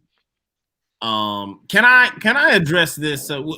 What I was saying before is that there definitely is an English markup, but can I address this thing that this nonsense that Danny and Marcelo were spewing before about Jose has to inspire the player. He talks too much about how good the opposition is. He needs to talk about how good the team is. Didn't he start almost every press conference at the beginning of this year with, this year we go to win every game. We go to win every match. Last year we had to strategize and do something. He said, but today we don't go to draw. We don't get to the point. We go to win every match. And so he clearly believes in the team. And he even said, he said multiple times, he's like, I came here because of the talent in this team. I think the talent in this team is better than Manchester United. Now, I don't want to hold him to that anymore. But clearly he believes that they have the ability to do the things that he's pushing them to do. And I think that the team mentally, particularly for the first quarter of the year, were buying into what he was projecting for them because they were seeing the results. And I think that's so I don't understand that statement that he needs to put his arm around them. He needs to believe in them. Oh, I never said that. But you all were saying that he doesn't talk enough no. about the team's strengths. He talks too much about opposition's ability to beat us, and he has to teach them to respect them because you were bringing up last year too. The team talks, and it's like, do you remember how we were playing in these matches? Yeah. I'm desperate for those mid-half breaks, water breaks, so he can grab these fools by the scruff of the neck to tell them what to do every 15 minutes. But the thing is, Brendan, what I'm trying to say is during the tactical breakdown, obviously you want to talk about the team's strength. I don't disagree with that. But also in your tactical breakdown, from what I saw on the Amazon, is that 90% of it is just talking about the enemy team and what they do well. And from what I've seen in sports, right? Just in general, just in sports, when you do a tactical breakdown, you also got to make sure you pump up your team. Your player or your Absolutely. guy. And I don't think I think in his tactical breakdown, he kind of sometimes fails to do that. I think sometimes, like, for example, like, when he was talking about the Orsic situation, right? He was like, yep, I told them how that was going to go. I told them how, he was going to score, and I saw it coming and everything like that. I told them I was going to He see it said, coming. we have seen these 3 goals multiple times. So nothing happened that anybody wasn't aware of was possible. When I gave the defense what these offensive players do, I told them so they know. So nothing new happened. They just didn't show up to the match. That's what he said. No. I agree, but like when you start like just always, just showing what your opponent can do and what your opponent can do, like, and you have that in your mind, and you have it in your mind, you kind of forget what you can do as a player. I think you're right. But Marcelo, do you really think, considering what small percentage we got to see of the clearly comprehensive work that they do behind the scenes and that they do in preparation for these games, do you really think that he's never telling them about their strength? Because I think one thing that I think has been overlooked or underestimated this season is obviously Jose has a reputation for dealing with his players with the knife edge, dealing with them with the stick.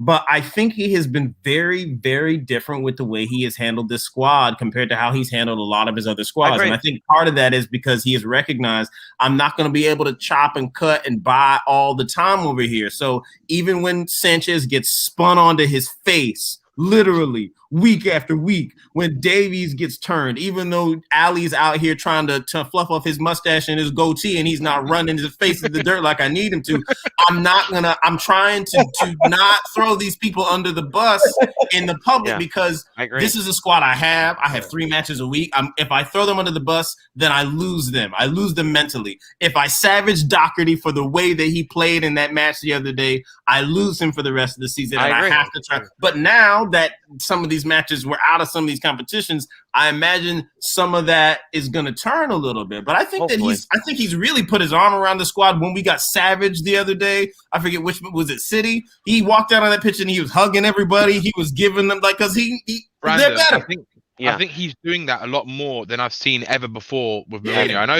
I know he's done it before, but not like he's done it with this Tottenham squad, because he knows that he's had every other squad he's had has been better than this Tottenham squad he's had, barring maybe the odd few players he might have had a better. And they're fragile mentally. Yeah, exactly that, and that's why he's doing what he's doing, because you see it every week. He's going up there like hugging the players, like and like really trying to sort of show them that he's there for them, sort of thing. So to kind of try and keep their mentality as high as possible, as strong as possible. Well, the thing is, was also with Jose, he tends to fall out with players that question, kind of, big ego players. Those are often, the players he struggled with. Now, luckily, there's not many big ego players at Spurs that can butt heads with them, just because, we're such a failure. The squad is such a failure that nobody's going to really butt heads with Jose. So I think he has been a little bit fortunate at that, but I do have to agree. His man management has been a lot better than I've seen in other clubs. Also, Marcelo, to add to that, right, if you've noticed, the players that he's always fallen out of have always been the star players in those teams, right? Yeah. For example, Sergio Ramos, he fell out of. He's one of their star players, right? At Chelsea, Eden Hazard, he fell out. He's their star player. The big ego.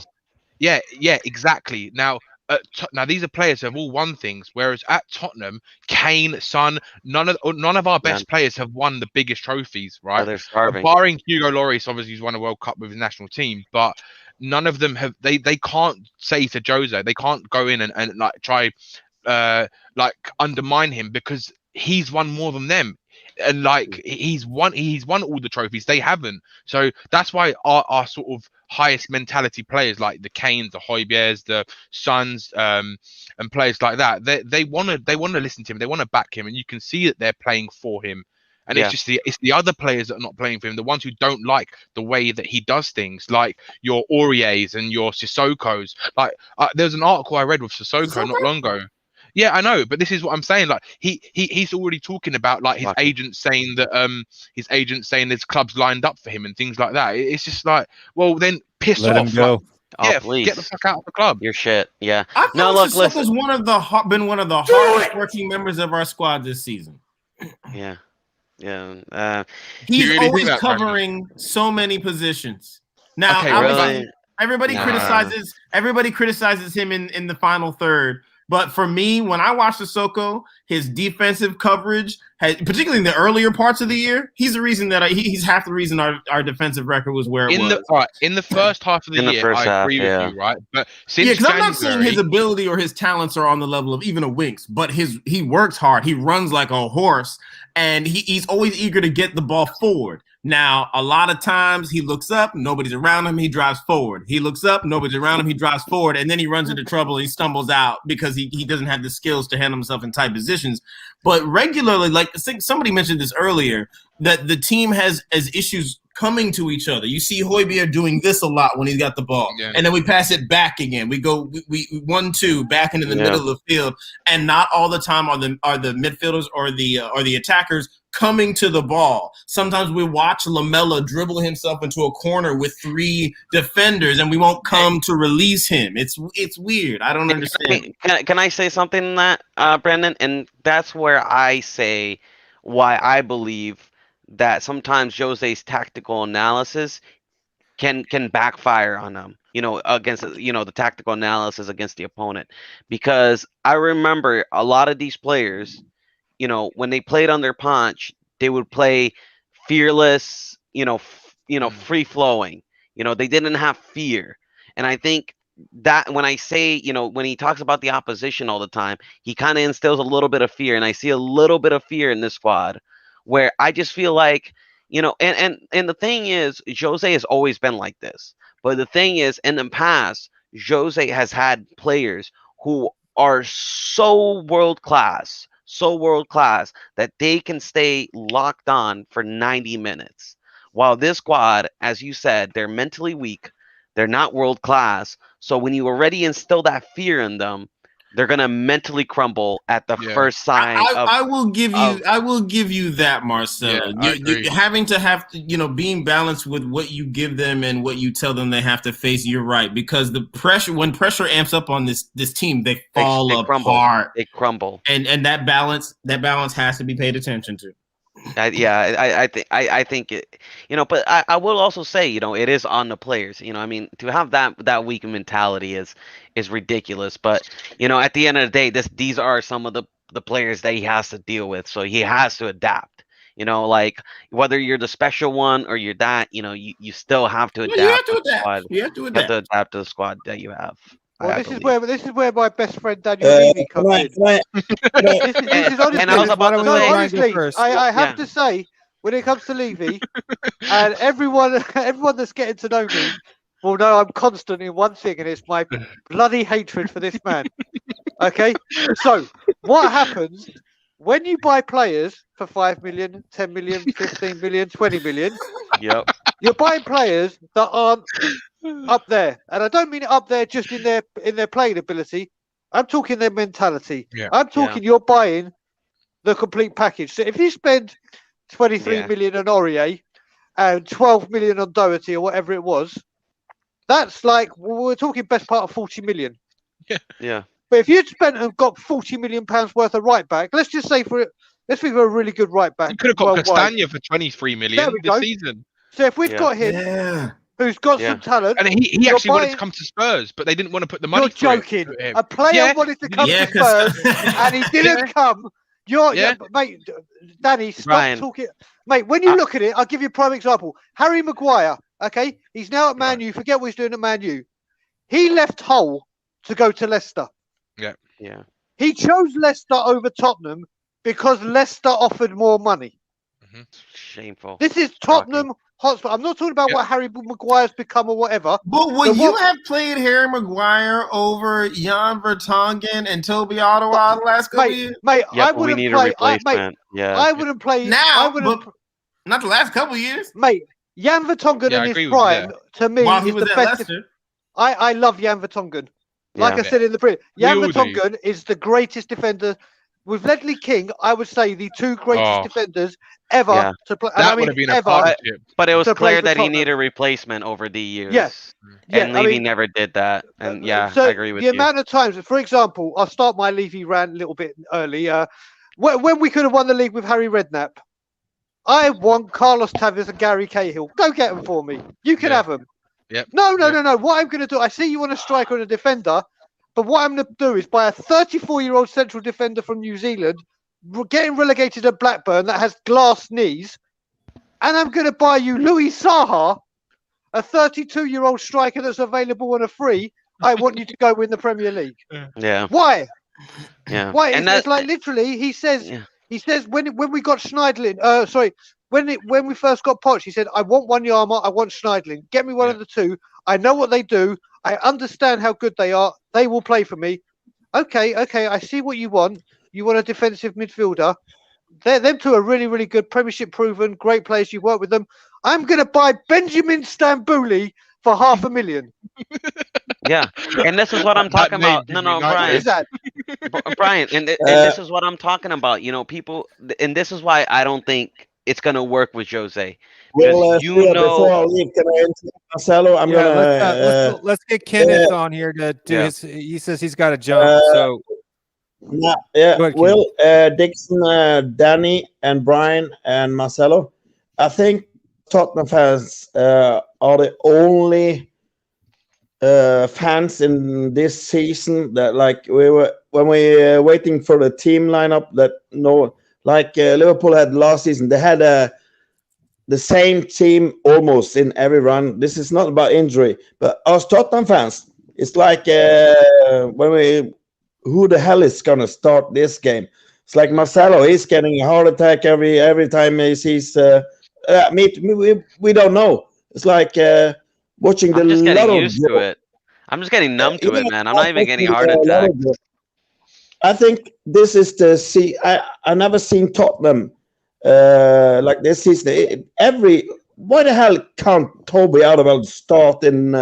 What the fuck is going on? Sometimes you wonder, and what the fuck is going on?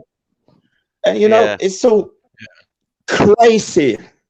And Wings against Zagreb, okay. Yeah. No. But let me ask you this, Kenneth, and I want to ask the whole panel here. Well, I didn't watch the game today, but what did you guys think of Rodon? Did you think he was better than Dyer, or do you think he's better than Dyer? Yeah. My 6-year-old nephew is better than Dyer. No. But let me ask you this. Do you think Rodon is better than Dyer? Yes. Yeah. I think you're on mute. Brandon, you're on mute, Brandon. He has more physical ability than Dyer. Yeah. And his pace. He's more pacey as well. Yeah, so all of that is more pace, more agility, awareness. Now he is not as experienced, and I think his awareness level is probably on the same level of Dyer's, but because his mobility and physicality is better, then I think then he's probably maybe takes the edge on Dyer. For me, now, I'm going Toby and Rodon or Toby and Sanchez, and I'm just rotating the three. Now, I'm gonna ask you this, and I gotta. This is where another thing I gotta question Mourinho on. I've been saying play Rodon over Dyer when we were top of the league. Brian can testify for me. Everybody here can testify for me. I've been saying Rodon is better than Dyer since the beginning of the season. I've always stuck to it. Even when everybody was saying Eric Van Dyer, I said no, Dyer's shit. He's not a good defender. Yeah, I was like, he's diabolical. I think he's a bad defender, and he's gonna get found out. Now, if I can see that, like Jose should, I think it's taken him too long. He's dependent on Dyer for too long, man. Marcelo, I would rather play Dyer in Wings' position against Zagreb than if you know what I mean. I don't know. hear I just you. rather kick Dyer I out. agree that it took him too long with Dyer, but to be fair, as much as I found there to be weaknesses in our defense early on, I thought Dyer and Toby were our best center back pairing early on, particularly if you weren't going to go Toby Tanganga. But since he said Tanganga's not a center back, then fine. So it was, and also statistically, Toby and Dyer were our best center back pairing. I think, and he was either going to go Toby and Dyer or he was going to go Toby and Sanchez. Now, when he started not playing Toby and he was playing Dyer, kind of trying to make Dyer lead the line, I didn't know why Toby wasn't starting other than to say, I guess he's trying to see if Dyer can be one of his main center backs going forward because he knows Toby only has another season or so left. So I need to know whether Dyer can lead this line in any way, shape, or form going into the next season. So I know what to do with my back line. I assume that's why. And then at a certain point, he had to abandon it because it just clearly that guy can't go out there unless he's got Toby by his side. Yeah, I kind of agree with that. To be honest, you kind of see it that he I think he thought that you're right. Dyer had that potential, or he thought he had that potential to. Because he has the mentality Jose wants. Yeah, that's the thing. He has the mentality Jose wants, and that's why Jose likes him. But when you've got one thing, you've got the mentality, and you haven't got the ability, then when it doesn't come together, no coverage. Yeah, exactly. And it's like he only played well when he played in a back two with Sanchez. It's just a recipe for disaster. Them two every single time because Dyer's shouting at him, Sanchez is shouting at him, and they don't know what they're doing together as a partnership, and they can't do it. But for me, Dyer is not good enough for a club that's trying to compete for the top four, right? For a main centre back. He's a good squad player. I'll have him in the squad. Oh, thank you, Kenneth. You're great. Yeah. Thanks for Cheers, the subscribe. Cheers. Yeah. And thanks for coming on. We really appreciate it. All the best to all of you guys, and Come on, hopefully I can come back one other time maybe and talk to you lads. Up the Spurs. You never give up. Yeah, and come on, you Spurs. Thank you, Cheers, Kenneth. Kenneth. Family. Stay strong, stay Spurs, Kenneth. Yeah. Come on, you Spurs. Come on. But this was what I was gonna say. See, for me, I never saw it as Toby and Dyer. I always said it, and we were talking on TV. I said Toby and Højbjerg are covering for this man. They are both covering for this man's ass because what I've seen from Dyer is a ton of mistakes. Even when we're winning games, I always saw him as the weakest link in the defense. No. He was the weakest link of the defense. Yeah. And my opinion was, I saw it. I was like, no, this Shots fired! Yeah, I always see said Eric Dyer try and make another long pass from out the back as if his Oh name is my Toby Alderweireld. I will Don't even get me destroy my started. television. Yeah, and I said it, Brendan. I said it. I said if Jose takes out Toby, we're gonna get suffocated with press because this guy cannot pass. He's not a professional footballer. I always said Dyer's not a professional footballer. And then when we played against Wolves, I don't know if you remember, Brian, in the post match, I said exactly this is what happened when you play like Sanchez and Dyer. You got two Bobo the Clowns who don't know who to pass to, and we just get pressed, and we just get suffocated. But when he has an experienced and confident person near him, like he's terrible at long range passing, but he is pretty good when he decides to surge forward into the midfield in order to create space because he's confident on the ball and he's used to being a midfielder. But then he loses the ball and then he does something stupid and then the opposition. That's why you need somebody. An experienced partner. I'll tell you one thing to add on that, Marcelo, right, is who is the first player that Pochettino cast aside and wanted out of that club when he started to say this rebuild thing? Who is the first player?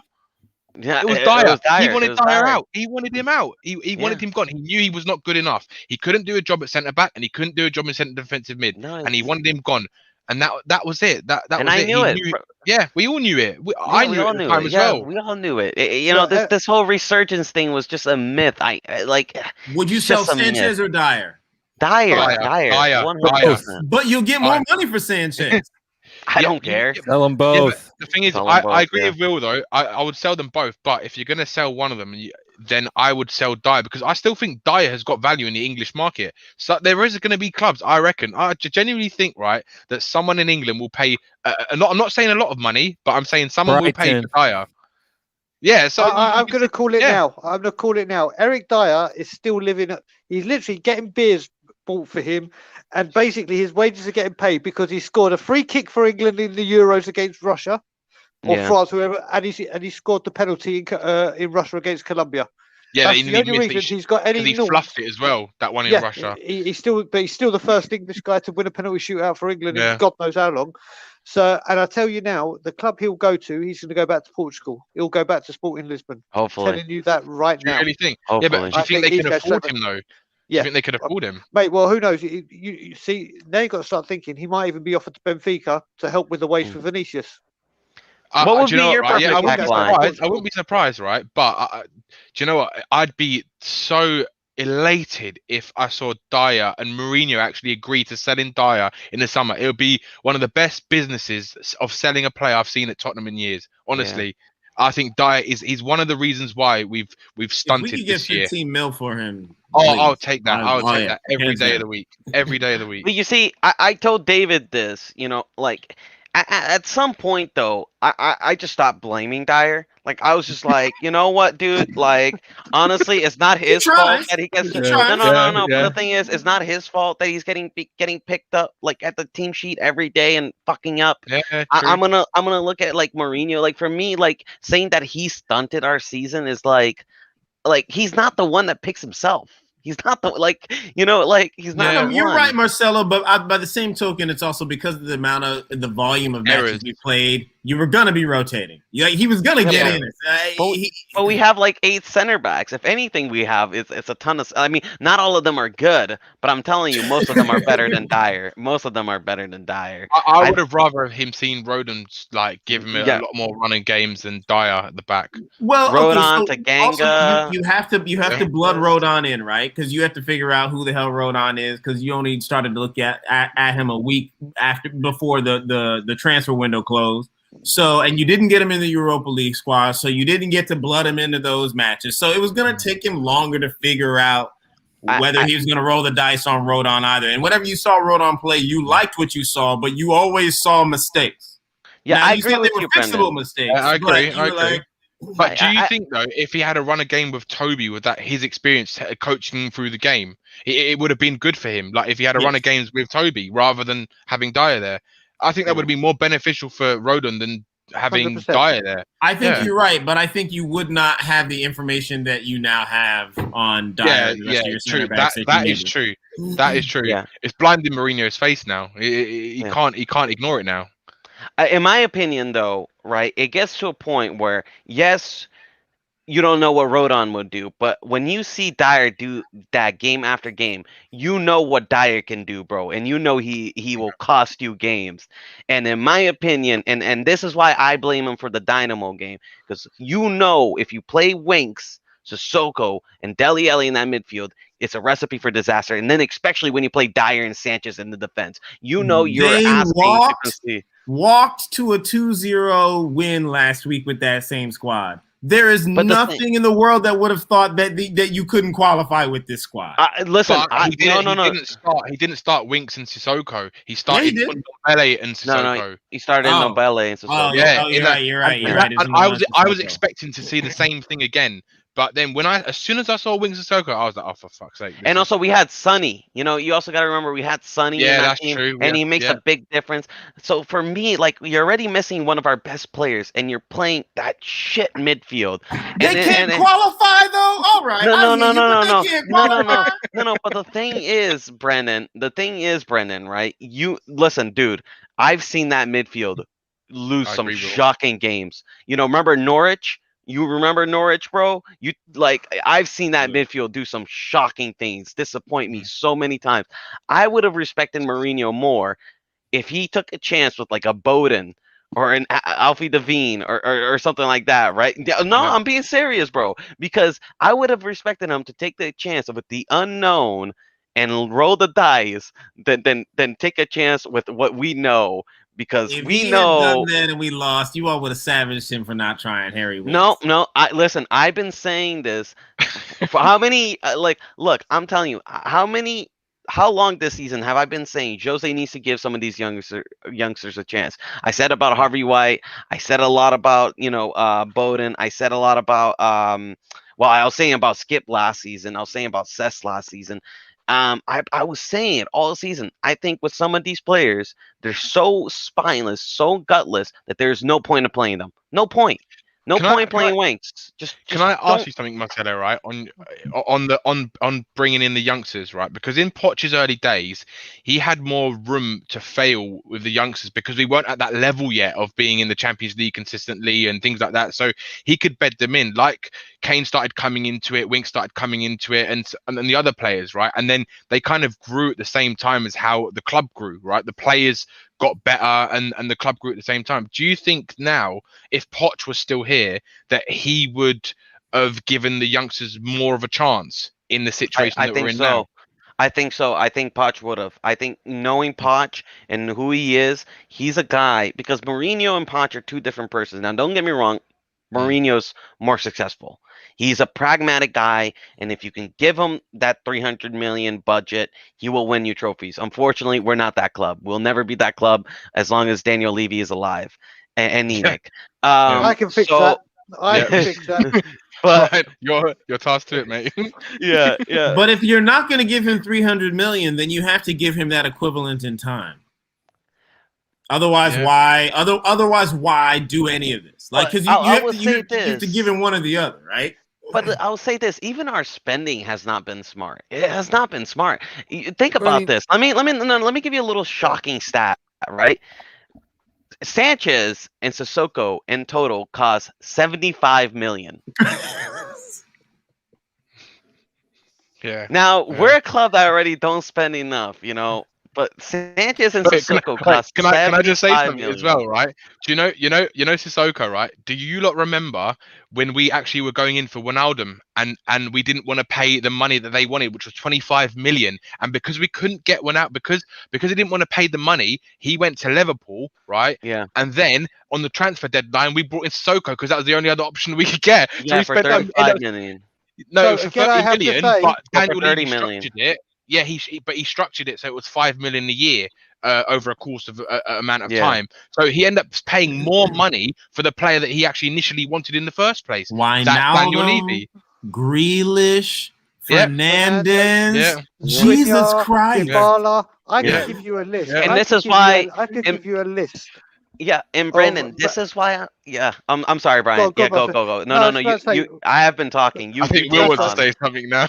Yeah, Will. I mean, we'll get in before I go on about Levy because believe me, I'm going to take a deep breath, and then I'm not going to come up for air for a long time. No, I mean, I just think that it's just absolutely crazy how the way that we spend money. It's not even that we don't spend money, which we don't, right? But it's how we spend money. And 2-1, would you rather spend, if you're going to spend money, who do you think that Daniel Levy is more likely to give money to? Nagelsmann or Mourinho? Mourinho. Right. If he's going to give money to somebody, it's not going to, if he brings in some guy who's a nobody, a Poch 2.0, he's not going to give him more money. Right. But Mourinho at least has the attitude where he can go out in the press and on a press interview, next year or something like that, and be like, Daniel Levy can sit on my lap if he wants to, because he's not giving us what we need to be successful. I mean, if he does that, I'm telling you, he gets sacked the next day.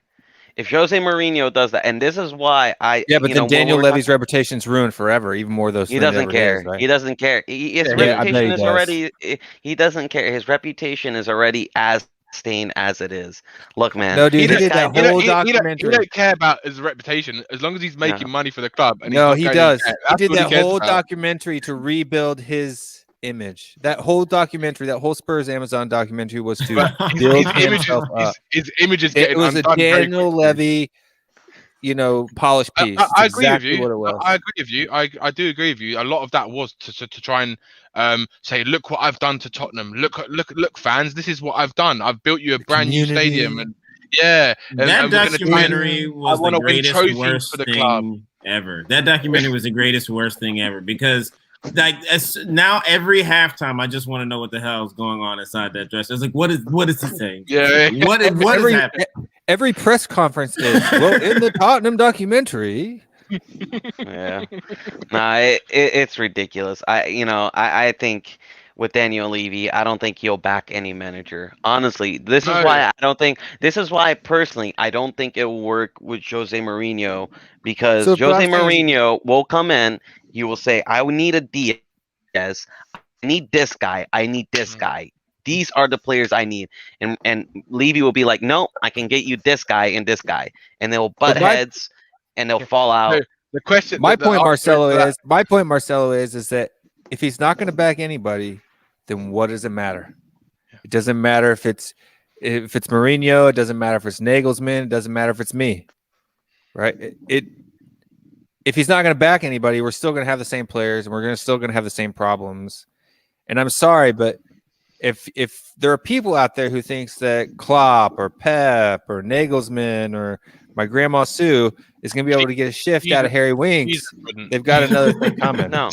But the thing is, what I will say is, with Pochettino, he got very lucky with Pochettino, because Pochettino was an up and coming manager, and I think this is what we need. This is simply the only way we're gonna have success at Tottenham is if we get an up and coming manager who is just flexible enough to just take the shit, work with it, and rebuild the squad.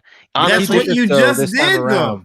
The big difference this time around, though, is that those players that we're having problems with now were no names then, right? Poch gave them a name. Exactly. Yeah. Now they have the name, and so they feel Harry Winks thinks that he is the greatest central midfielder that England has ever bred. Right, that is his mindset of himself. Right, I scored a 50-yard, empty netter from in the Europa League. I am David Beckham's love child with, George. Harry Winks actually baffles me because he has a great deal of talent and ability. It's how he plays that's his real issue. And I'm like, I don't know what's confusing you. Look at what Højbjerg is doing out here. Just play like that. Put that level of effort in with your physicality in your body, but he gets a yellow card. But then he gets a yellow card. He does it, Tottenham way. Gets a yellow card. Walks up with his chest held high. I'm sorry, Danny. That's all right. That goes for Dele Alli as well because he's the same. He's exactly the same. Yeah. It's that drive. They've lost that passion, that determination to put on that Spurs shirt and give 120% when they get on that pitch. They just don't have it anymore. And I honestly think like them two both need to leave the club. I know we love Dele Alli because of what he's done for us in the past, but right now, for the last 2 years, he's not been at it. And these players are just players that are never going to get to that level unless they get a new environment. For me, that's how I see it. And I think they both need to go. Yeah, Danny is dead. Before you go, Brandon, Danny is dead right, and I think that the main reason why is because Harry Winks has been playing for this club too long. Exactly, he's been wearing this shirt for so long that it doesn't. He's never been to another club. He's never been out on loan. Right, it doesn't mean anything to him anymore. It's like when you work at a company for so long that it's like, I go to work. Yeah, right. Yeah, he needs to go somewhere else where he can get pride in himself, get pride in the game, get pride in the badge. He doesn't care about Tottenham anymore. He needs to go. I think they both need to go. I think they both need to go. I think they will both fetch a decent amount of money. And I think that, I think that Marcelo, I think you're right that there's a thing between Levy and Mourinho that's going to have to play out here because 100%. I think the thing that you talked about, Will, your point is that if he's going to back anybody, it's going to be Mourinho. And clearly Mourinho's a guy he's been obsessed with. Mourinho's a guy he has seen, has been proven, and so he wants to bring Mourinho here to complete kind of his trifecta. But I believe that they came to not loggerheads, but I believe they came to a point of conflict when Mourinho was trying to get a center back in and he spent that money on Bale. And so I think that was a difference, though he accepted why Levy brought Bale back, and I think he accepted it, but I think that was a conflict for them. And then I also think that come January, he was like, let Ali go. If you're going to get me a center back, or if you're going to get me Sabitzer. And I think Levy would have sold Ali if he had been able to get a quality deal or get a loan that he thought made sense. But I think he was very reluctant to do so, and that is another thing. So come summertime, they're gonna have conversations, and you are gonna have to you really gonna see what Levy wants to try and do. That is the one thing that I've point. seen. Hold on 1 second. The one thing that I've seen with Daniel Levy is he is emotionally attached to this player. Did you guys see the way he pined over Christian Eriksen to Jose Mourinho during that documentary? Could you please go talk to him? When the cameras were on. One more time? Please? You might give me my cheese room, please. No, once he's bought a player, it's feel like it's a decision he made. He feels wedded to it. That's why he brought Endo Tongi around. Now I'm glad he did because the brother's silky. But like it's like he clearly does have an emotional attachment to these players. But that is a downfall as well, and that is going to come to Brian's point because I know he's eager to speak about Levy. He's shaking, bro. He's shaking. The Levy rant is now.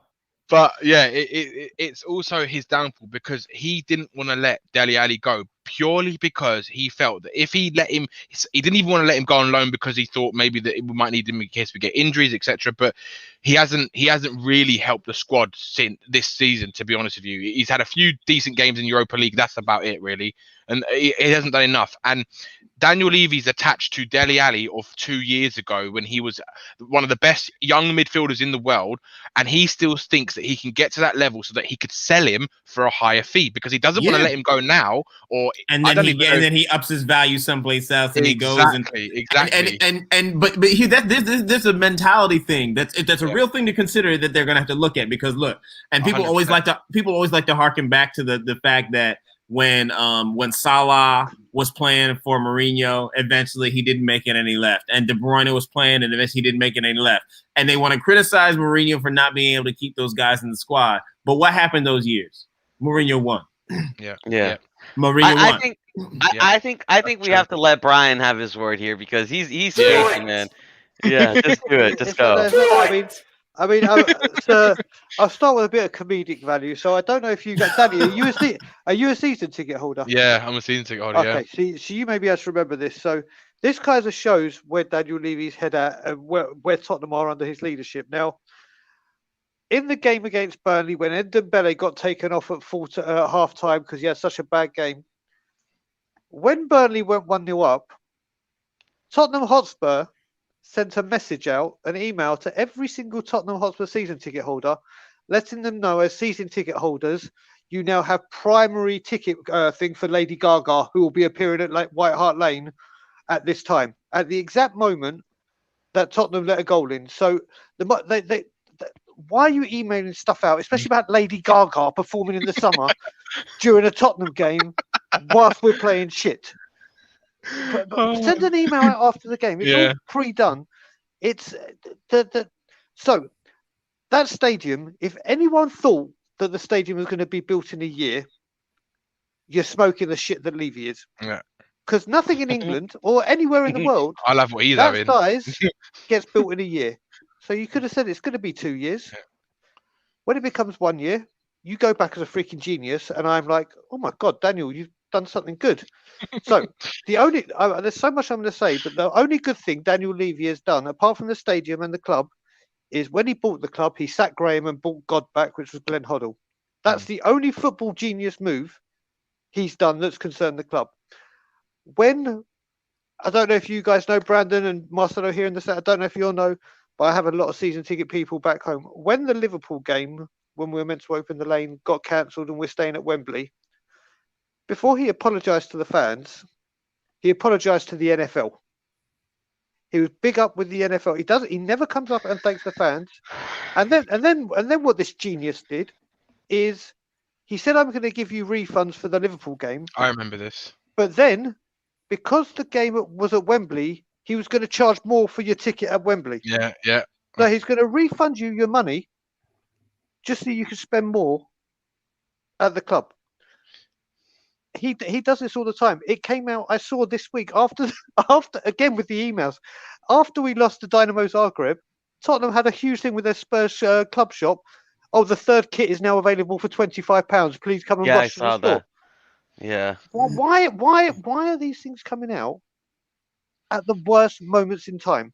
Because like Joe Hart's team, they assumed we were going to walk through this match. It's just the managers we have gone through. How many times we have to go through the manager roundabout where it's sack manager, hire manager, tell him you're going to give him the world, give him nothing, get where you don't want, sack, repeat. It doesn't matter how many managers we go through. It's the same thing every single time. Chelsea give their manager a budget. They go, listen, I'm going to back you. What do you need? I'm going to give it all to you. You mess up, your fault. You're out. Yeah, that's it. I always say we're a poor man's Chelsea. I always say it. We are a poor man's Chelsea. Exactly. And Brandon, we were just talking about this on David's channel. Don't you remember when Abramovich tried to buy Spurs and Daniel Levy said no? Do you remember that? Yes. And then he went and bought Chelsea. Yeah, but the thing is as well, what he also said as well, apparently what Abramovich said as well, is he didn't believe that the stadium would get the planning permission it did for the state. So Daniel Levy took ages to get that. Abramovich wanted to come in, quick fix, set the world alight, do his thing. My God, would we be having a different discussion right now if it was Roman? Imagine. Oh God, Let's not go this is what kills you as a Spurs fans. Yeah. You know, you start looking back and imagine. We're so close. Do you know what it is as well? Every fucking time. Daniel Levy has done this on many occasions, and the clearest game that I remember is, I don't know if everyone remember this. We lost. This is when we had Berbatov and Keane up front. We lost 4-0 away to Fulham in the FA Cup, and it was before transfer deadline day. And all of a sudden, after that debacle, we put in a bid for Giuseppe Rossi, Sergio Aguero, I remember this. 4 of the top strikers in the world. And then all of a sudden, the Spurs fans get really excited. Oh my God, look what we're doing! But what Levy does is, Aguero, apparently, whatever it was, 50 million. Daniel Levy will go 36 million. It was 36 million, I think it was. No, Danny, be serious. It started at £7.50 and a packet of Haribo, and then he got up to 35 million. That's true. That's true. He one Foyth and 5 million. Even though one Foyth wasn't around, but somehow one Foyth was part of that deal. Do you know what? The prime example of this was Dybala. So Dybala, we went in for 6 weeks before the transfer window was due to close, and it stumbled across the line, or failed to get across the line, because apparently 14 million imaging rights, we're not paying it. So we dropped it. Lukaku and Dybala was then a Man U to Juve thing, didn't go through. So on transfer deadline day, when we haven't got the striker we want, apparently we're going in for Dybala again, knowing that there's 14 million pounds worth of imaging rights that you're not going to agree to. And it's deadline day, so you're not going to get it done in 24 hours. But let's still put it in the air because it looks like I'm doing something. And it doesn't happen. No, it happens time after time. How many times? Honestly, whenever we go for a player and I see it on Sky Spurs, apparently, I'm like, unless Ali Gold says it, you're talking nonsense. You're getting stuff from the club. Levy's drip drying his stuff that he needs. Yeah. And it's just, like I've said before, Daniel Levy on the business side of things is the greatest man on the planet. If I was to get a divorce from my wife, I want Daniel Levy's lawyers representing me, because I'll end up with more than I should do. Because how he got 18 million for Wimmer is like, oh my God. I fully understand. So that is what I'm doing. But thankfully, my wife and me will never get a divorce. But it just gets to the point that on the commercial side and what he's done, and I've been quite frankly amazed at how big Tottenham are this side of the pond. I knew we were big, but I didn't realise the extent of how big we are on this side of the pond. And the commercial part, he has made shitload of money. But for a guy that's meant to be this wonder businessman that knows everything, that is an absolute guru, and the main part of a football team is the people on the pitch.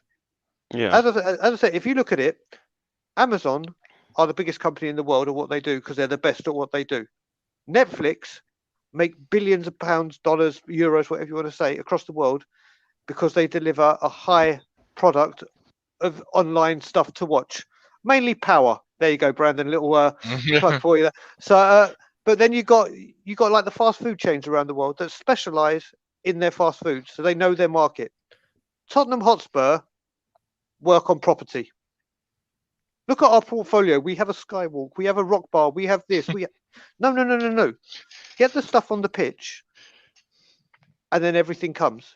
And and Brandon proved me right on the script. Like I said, Jose needs love. That's what he needs a lot of. Yeah, But I agree with that. wherever he goes, he buys. He banged on about the centre back at United, and he's banging on about it here. He has a John Terry. He has a Carvalho. He has that one domineering powerhouse of a defender, which we don't have. Give him the goddamn defender. This guy has 25 trophies in 30 years. You have one in 20 years. Who knows best? But this is the thing. If we were to get top 4 right, and just say, for example, for argument's sake, do you think he's gonna really overhaul the squad, get rid of the deadwood, and bring in a player that Jose actually wants? Like that centre back that he wants? I don't think he will. You won't be able to overhaul the squad. You'll be able to overhaul it from a practical level, but I do think the focus is going to be on the defender, the center back that he will. I do think that's absolutely the case. Yeah. What he needs to do is literally say, "Listen, I'm fucking Jose Mourinho. This is what I need." You can't. Why get the best manager in the world, trophy-wise, who has a blueprint of how he does it, and then get Daniel Levy to say, "Right, you've got all this. Get me all this, but you're not getting any of my money." It makes no sense whatsoever. Can I add that? Can I add to that, Brian? And I put a tweet out, and I was like, this is what worries me when I read these messages from the board and everything. Oh, Mourinho has to do this and this before we invest, right? I was looking at it and I was like, okay, if you look at for example, Chelsea, it's like, all right, let's spend 200 million this window.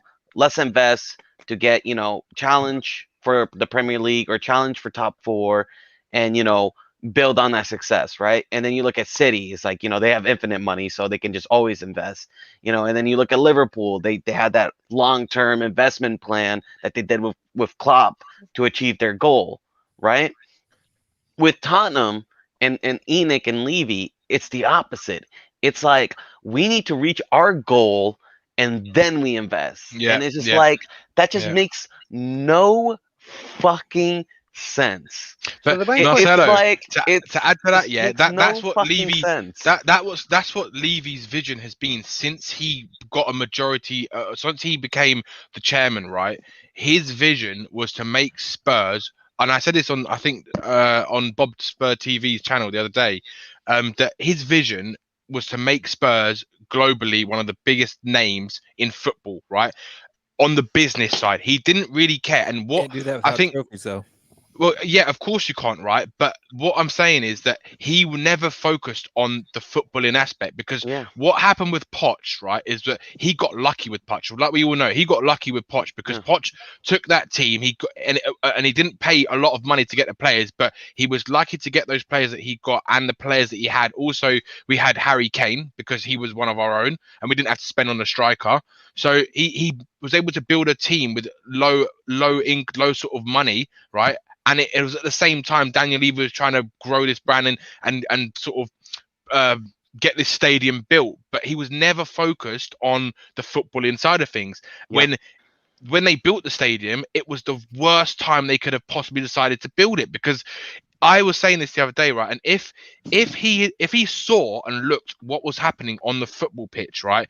If he delayed the stadium for a couple years and he said, okay, right, what we've got is we've got a team that could nearly win a title. If I put in a bit of money into the team, if we win a title, we're going to be even bigger globally. We're going to be even bigger. And then you're going to then once you've got the stadium, your name's going to be even bigger and you're going to make more money. So essentially, it's kind of like a business decision gone wrong as well. Because you're right, the focus is backwards, but because he's a businessman, he knows that if you're putting together a new stadium deal in London and you get that shit going, you press go.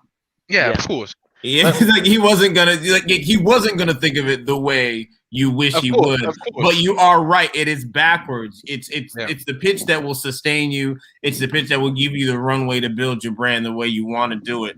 But you know, because of the nature of his work as a businessman, and because he got lucky with the things like you said, Poch and Kane, he felt like he could kind of just leave it, Yeah, exactly. and then play cheap on the transfers because he was trying to use the money for other things. And The question I have Guys, for it's you been a guys, pleasure. I gotta go. Peace. Brandon. Thank you for having Brandon. me. Thank you, What's Brandon. going on, Brandon? Appreciate You're it, welcome Will. anytime, man. Anytime, you're So, welcome. guys, It's all I love, have- Marcelo. It's all love. I love. Yeah. No, it was a good debate. Yeah. Anytime don't you come in the worry. chat, just hit that link and jump in, brother. This is a free for all. This is just a chat group. So, guys, go I on. have a question for you three now, because Yeah. I've said this on Tottenham away. The thing I loved with Liverpool is they sold Coutinho for the greater good, and they said, "Here you go, Jurgen. Here's 150 mil," and they're like, "I need a defender, I need a goalkeeper." Okay, there's 150 mil, and we know what happened. Now, if it comes to it, and I've got I know a where you're really gonna bad ask me. feeling it's going to come to it, we're going to have to sell one of Kane or Son. We can't sell them both, because if we sell them both, no one will come to the Yeah, club we're because fucked. there's no one to play for. But I'm going to give you my answer to my question straight away. Let's just say Okay. we sell Son and we sell him for 100 million. Daniel Levy ain't giving you 100 million. Exactly. Daniel Levy ain't giving you 75 million. Yeah. Daniel Levy ain't giving you 50 million. No. Daniel Levy, I reckon between 25 and 35. And with that, he'll say, right, I want you to go get one okay-ish player and another player we can buy cheap to try and sell high. Yeah. We won't get any investment. Exactly. And this is where the issue is. Yeah, and it's this gonna- is what it's I gonna mean, become- Brian. Yeah, it's going to become more prominent to Spurs Yeah. fans if that was to happen. Because if you're going to ask me that question, right, I would rather sell. I would rather keep Kane and sell Son, but I personally think it would be the other way around, where, like, I think Son would probably stay and Kane would probably want to go, because if we don't get that top four or win a League Cup this season, then I think he's Okay, he's going to but Danny, transition. Out of 100 Son's at a 100 risk to million, leave right now on his own. Yeah. I'll tell you that right now. if we sell Yeah. them for 100, if we were to sell one of them, I'm not saying who, Yeah. for 100 million, I want to know how each three of you, how much money of that 100 million does Levy give? Tottenham? Half. As much as half. No, Okay. no, less. Will? I think 35 million. I think it depends. If you're selling Son, you're probably not going to get a lot, right? Because I would say domestically, there's not as big of an expectation on Son as there is on Kane. If you Yeah. sell Kane, now there would be an outcry from the 3 million people in the UK who are supporting the Spurs, saying you have to replace him. So I shouldn't be giving Daniel Levy any ideas. Not that he watches my stream or anything, but Well, he won't be if he's heard mine. he So he he's may gone be, as soon as he heard me ranting. he may be that one person on Twitch who's been watching all night, and whoever you are, thank you very much. But the I think if it's Kane, he's not going to be able to get away with not replacing him with a quality Yeah. player. That's Yeah. my only take on it, because the thing is with Son as well, right? Anyone, say for example, anyone who buys Son, they're getting a player not just who obviously is a great player, but his global market, right, of what his merchandise and what he can bring into a club is huge in the Asian market.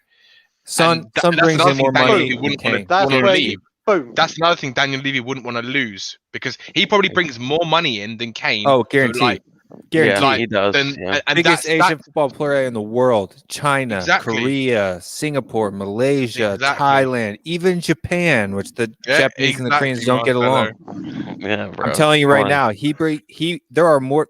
You're talking billions of people versus a And- country of 30 or 60 million, right? So it's not exactly, and that's why I think on a business point of view, he would rather sell Kane because he can get more money. But for a footballing aspect, you'd rather sell Son.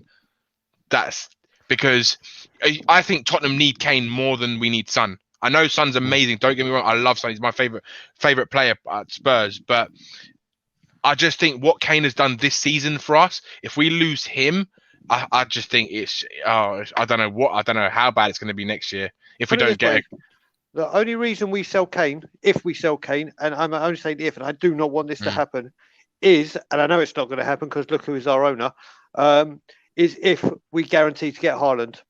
That's the only time you sell Kane.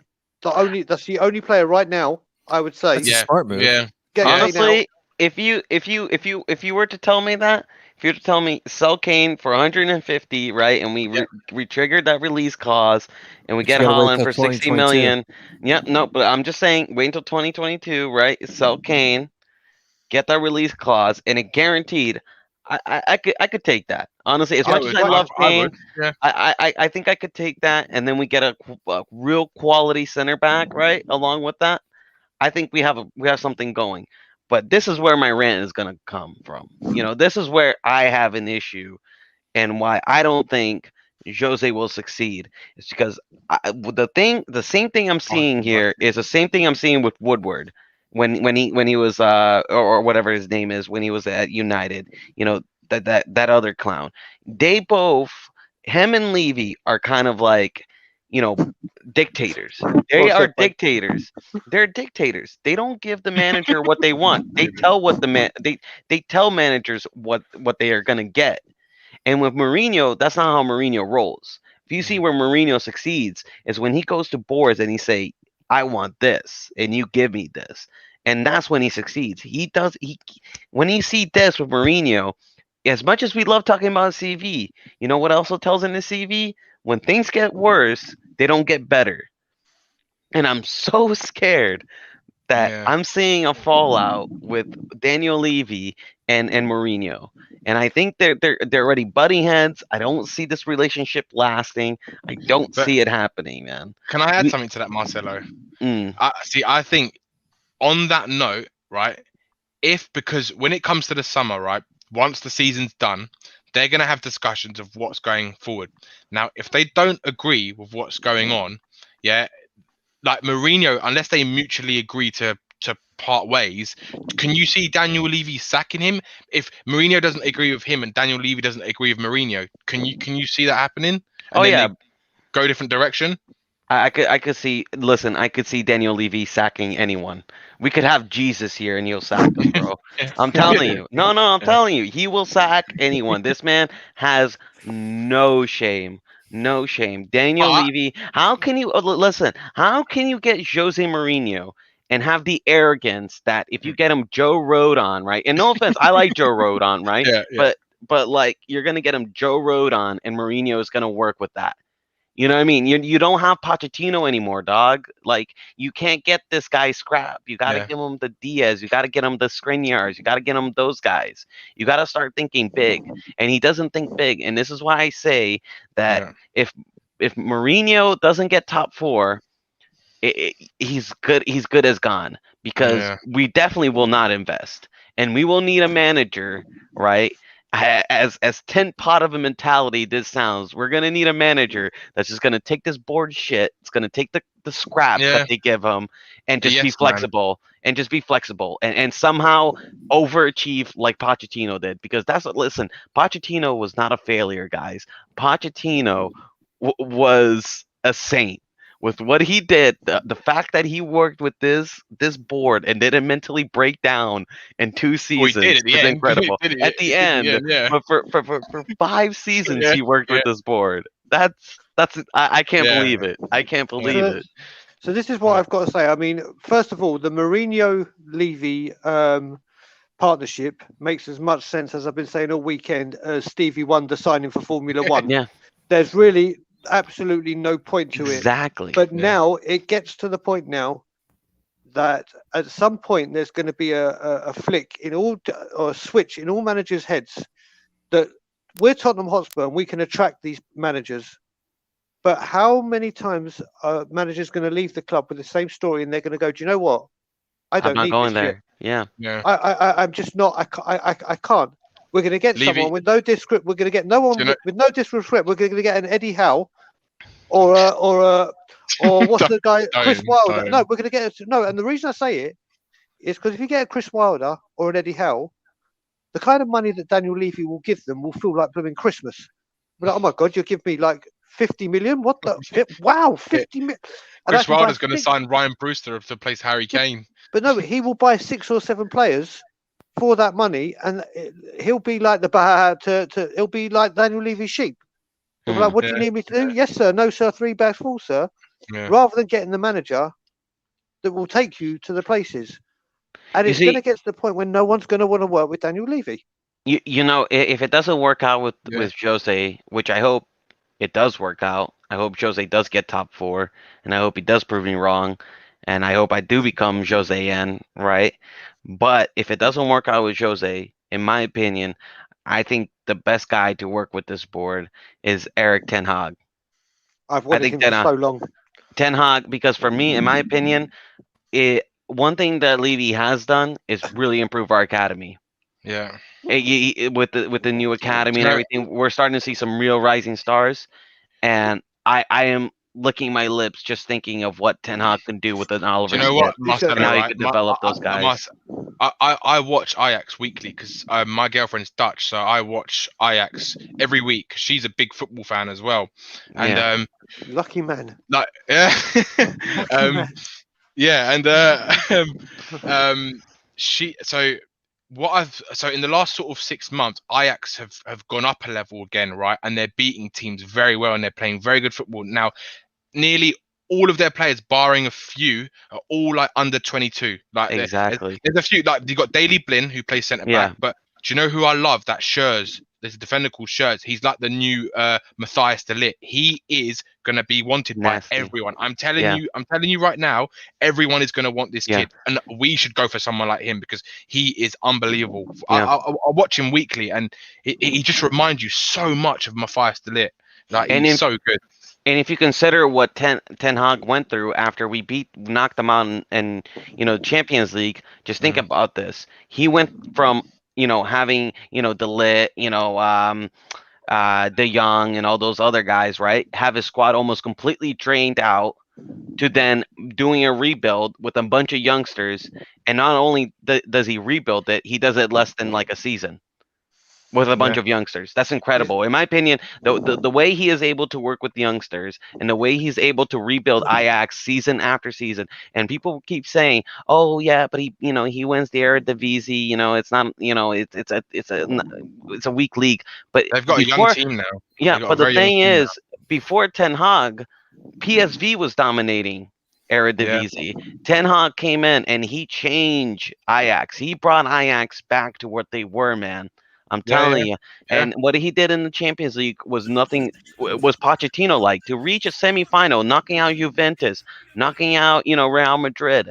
Those are incredible feats, man, with a bunch of youngsters at that. So I just can't imagine what he could do with a Ton guy, or with a Højbjerg, who's still relatively young. I couldn't imagine how he could develop those guys. He's a guy that literally can work with anything. He can literally work with anything. He's got a style, and I guarantee you, if someone like him came in, he'd bring one or two of those youngsters that he's got in that squad, because he'd get them cheaper than what.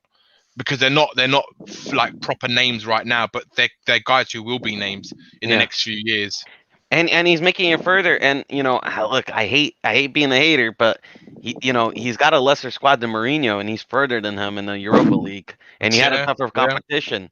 So if you get a chance to, right, if you watch Ajax play, look out for a guy called Anthony. He's a Brazilian striker. I know him. Yeah, he comes from Sao Paulo. I already know him. Yeah, that's right. Yeah, and look out for Schurz in centre back. Schurz. He looks like Matthias de Ligt as well. And if you watch him when he plays, he's going to be a top defender, man. I'm telling you. And I'll say this about Anthony. He's massively improved Anthony, because I used to watch him in Sao Paulo, and Anthony used to be a player that kind of ran with his head down. Yeah. But he's becoming a lot more smoother. He's playing with the system he's got a very effective system. I have one more Levy question for you. Even in this last 6 months, Anthony's got better. You can see the development from the beginning of the season. Eric Ten Hag is I would love him at Spurs. Honestly, I would love him.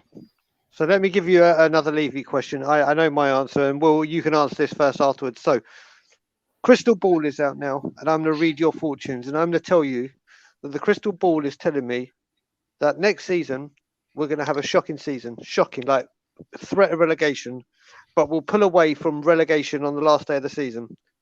But you're going to know this season's going to be shit, but you're guaranteed Levy sells the club and we have new owners next season, or the season after.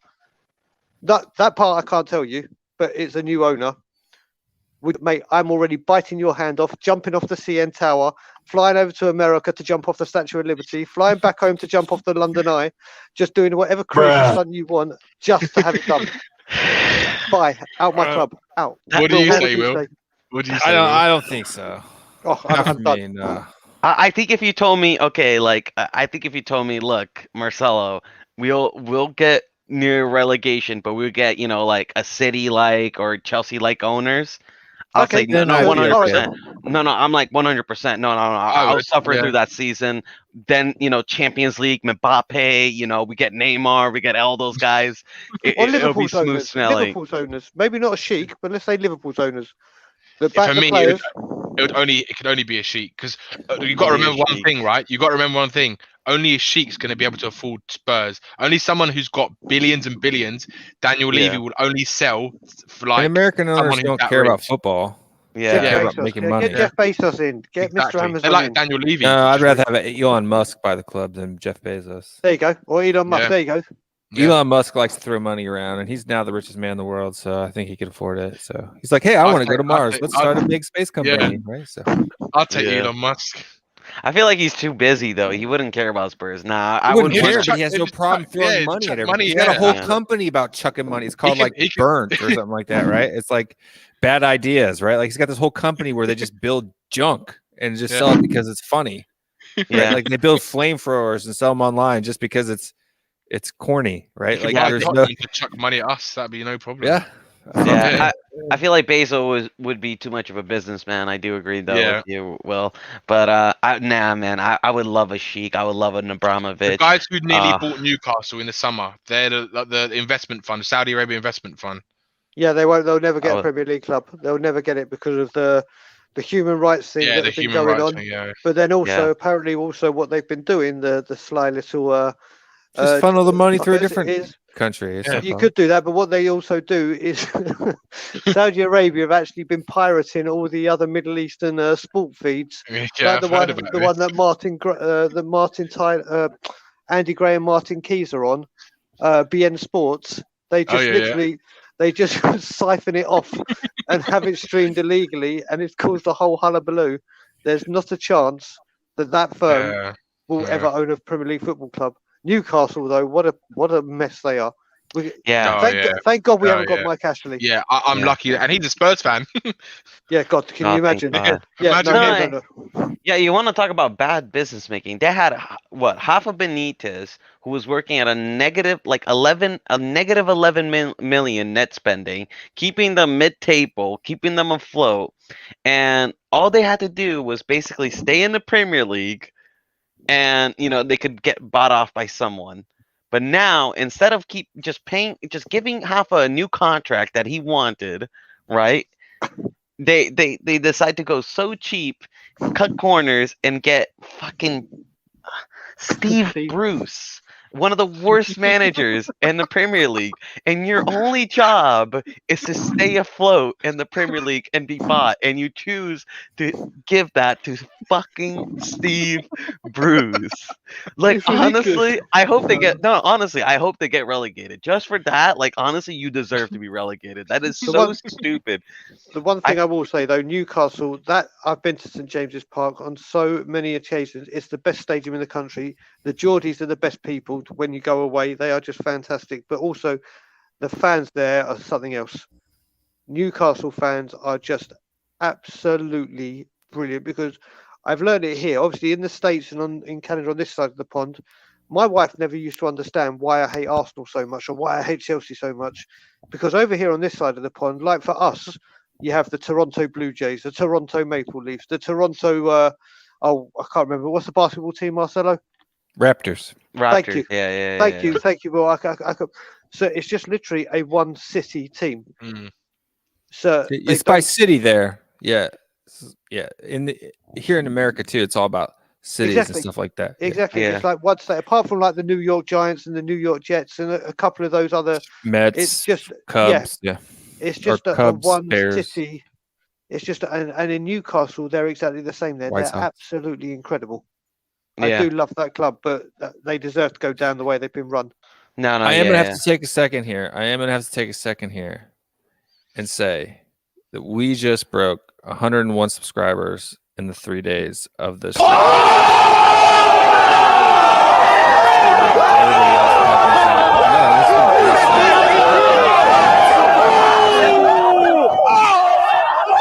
would, hey, if all these people wouldn't come on and help me chat. I mean, it's honestly been the easiest job. I just hit play and go, and my guests do the work for me. So thank you.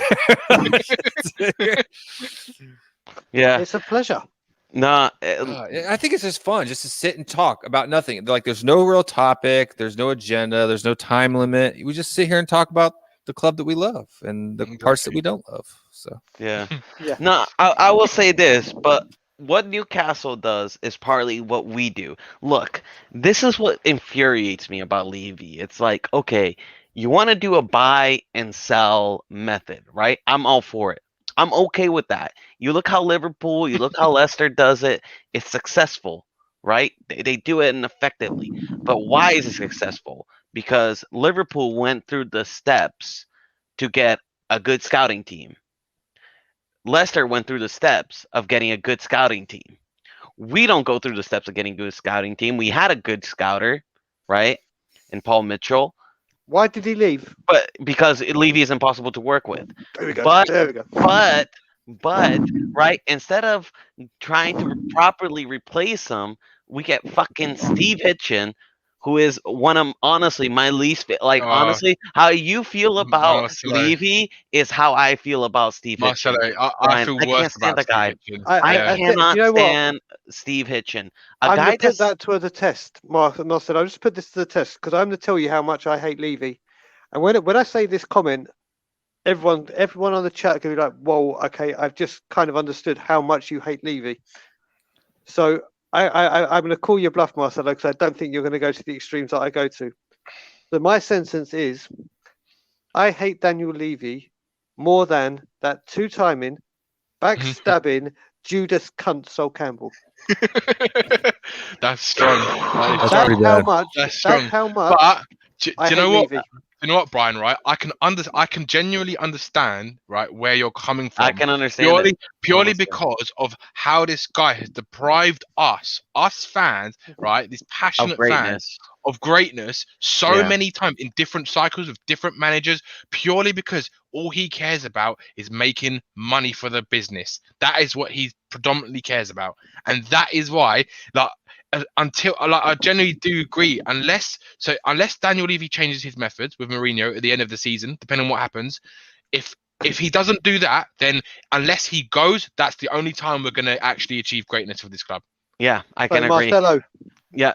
bluff called, or you agree? No, with no, me? no, no. I think bluff called. I can't say I hate Hitchin more than that, soulless bastard. But okay, but I'll say this: I do really hate Steve Hitchin, and in my opinion, right, you want to do a buy sell system, right? Great. Who's available? Luis Campos and 92 Flamethrower. You read my mind. Luis Campos is available. That is the best scout guy, and he is Mourinho. Jose Mourinho's best friend. Now, if you have any fucking football brains, right? Yeah. Anything working here, right? You, instead of buying a center back, you get Luis Campos. You say, Steve Hitchen, you're shit. Get the fuck out. Bring in Campos. Let him and Jose do what they have to do, and we succeed, right? We can do that buy-sell method because Luis Campos, one thing he did at Lille was get young players, young footballers, and turn them to stars, and then sell them for triple the price. Now, if you're Daniel Levy, that is literally what you want to fucking do. This is literally his whole business method. Can I add something, right? Sense. Yeah. So I'm going to put it into context, right? So we had Paul Mitchell, who's probably one of the best head of recruitments we've had in a long, long time at the club, right? He fell out with Levy because they didn't agree on certain things, right? Why do you think Steve Hitchen is there? Because he will agree, but the thing is, he's a Levy, yes man. Yeah, he's a yes man. But the thing is, Levy has got to understand, right? For his business method, to work, he has to give some room. He has to give I agree. some room, and for him to just have yes men, his business in itself will fail. Yep, and make sure to subscribe, follow, and everything. But I'll I'm just just ignore saying, me. You guys keep going. yeah. But as I was saying, as a businessman, right? You sometimes have to work with people you don't want to work with, right, man? Like you sometimes have to, suck it up We've all done. and We've all been there. and give some wiggle room, right? Any smart businessman knows this. So Levy, just by being so arrogant like that, he is being an improper businessman, and this is what this guy always bigs himself up for, being a proper big businessman. But guess what, dude? Your latest business has been shit. 75 million for Sanchez and Sissoko is an absolute disgrace. We got Stevie Bergwijn, right? But like, no offense, we should have invested that money on getting Bruno Fernandes. Yeah. We should have saved up that money on getting Bruno Or a Fernandes. centre back. Or We a could've- centre back. We could have had that money, used that money for the Skriniar deal, for example, Yeah. just an example. But You've just reminded me of another complete David Levy complete masterclass in how to fuck something up. So, but it's when you said Bergwijn that it triggered it for me. So don't get me wrong, I think Bergwijn has the potential to become a good player. yeah, I like do too. Bergwijn. yeah, so- so do I. Just remember, Jose Mourinho, as so many other managers wanted a backup for Harry Kane. So Steve Hitchin and Daniel Levy go and buy a right winger. But then what we do is Jose Mourinho signs Doherty, who is a right wing back that we're going to play at right back. But then what we're going to do is we're going to buy Bergwijn, who is the backup for the striker, who's the right winger. But we're now going to play the ringer at the right back position that we bought a right wing back for. That's Yeah. 3 transfers. It's shocking. And the other great thing is Lucas Moura. I love telling this story. This story is the greatest one. So Lucas Moura joined. Lucas Moura arrived at Tottenham the day before the transfer deadline day finished, when we beat Man U 2-0 and Ericsson scored in 50 odd seconds. Yeah. So he was at the training ground the that day game. before deadline day. I went to bed. I woke up in the morning to hear that Aubameyang is going to Arsenal. So Aubameyang flew from Germany to Arsenal and signed for Arsenal. Giroud left for Chelsea and signed for Chelsea. And Batshuayi got on a plane and signed for Borussia Dortmund, all whilst Daniel Levy had not signed Lucas Moura, who was in the Tottenham Hotspur training ground. Please explain to me those 2 stories and why people still think that the managers are the problem, and it's not. I'll give you one even better, Brian. Let's give you go, one my even friend. better. No. How about this with Skriniar, right? With Skriniar. We need quality players, right? Jose Mourinho made it clear we need some quality defenders. We need a world-class defenders, right? So he sends Steve Hitchin to Italy, right? Steve Hitchin spends literally the whole transfer window at Italy doing fuck all but drinking wine, and then they ask for the price. I think it was like 50 million, but then they were Yeah. budging for 45 million, right? Levy wanted to pay 35 million, Yeah. right? And instead, he completely shuts down the deal. And when he was so close, and he buys Rodon for 13 million and Doherty for 15 million. Now you're thinking, if you put in the maths, you're like, okay, hold on a second. You were offering 30 million, right? 15 plus 13 million. Like, wait, you could have just used that money to buy Skriniar. How much Well, does why- Steve Hitchin get paid? Hold on, before we go further, keep your thought. Too much. How much Too does much. Steve Hitchin get paid? Too Because much. Daniel Levy could pay me $100,000 a year to fly around the world and buy crap players and do nothing. Right? It would save him probably a ton of money. Yeah, I mean, too much. But I this couldn't is do also any the- worse. But this is also the thing, Will. This is Yeah, also the true. thing. We need to also sell, and Steve Hitchin is the worst. He couldn't sell fucking water to a Preach, thirsty man. Marcelo. You couldn't sell water to a thirsty man, bro. You had Paul Mitchell, right? You could have like Luis Campos who I'm can agreed. sell sand to an Arab. These guys can sell anything, right? Like these guys can sell anything, and then it's just like you based all your business model around this, and you get a guy that just can't sell anybody, and now we're stuck with these shit players, and their market value goes down, and then you start losing business, and then you start wondering, hold on a second. Why does nobody want to buy Sissoko for 35 million when I bought him for like something else million? And it's just like, hold on a second, I'm losing money. Hold on a second, why am I losing money? Oh, it's because I have fucking Steve Hitchen who can't sell any of these players, and so these players are gonna stay longer. Their kind of contracts are gonna run But out. Their market I- value is gonna go down, and I'm fucked financially. It makes know, no fucking sense. It makes no sense, Marcelo, but who's the puppet master? He's like dangling fucking Hitchin on his little strings, right? Saying, do this Hitchin, do that Hitchin. Yes, sir, yes, sir. That's what he's doing. Daniel Levy, if you're watching, I will do Steve Hitch's job for 100K. I'm bilingual. I can speak fluent Korean and English. I will do whatever you want. I'll shine your boots, pick up your dry cleaning. You can pay me 100 grand a week plus a place to stay, and I'll It's do just- just as good a job. let as me he just does. let me just add to that, Daniel Levy. If you are watching, you're a bald-headed cunt. Leave my club. I think that's a better. I think I like that message a little bit more. I'm not gonna lie, Mate, Brian. believe me, I have said to people, I have said to people, if someone gave me a shotgun and one bullet, I could kill anyone in the head, shoot them right in the head, and get away with it or not get away with it. Forget the rape, forget everyone else, forget what's going on in the world. I'm going straight for Daniel Levy. Honestly, mate, I could go on with this, mate. The one thing I will say, I don't know if you guys have seen. There's a video when Expressions was at a game, and the Great Expressions is at a game, and someone Yeah. screams something at Levy behind him. Levy, I- God, I see you. You see me. Yeah, I remember Mate, that. I swear to God, honestly, my friends are like literally. I've said, like, if we didn't sign anyone, I will fly back to England, abduct him, find a doppelganger, and get back into Canada as soon as possible. But now I get so worried that if we ever see on Sky News that something's happened to Levy and he's in hospital, I'm really upset because I think a lot of people are going to be checking where I am, because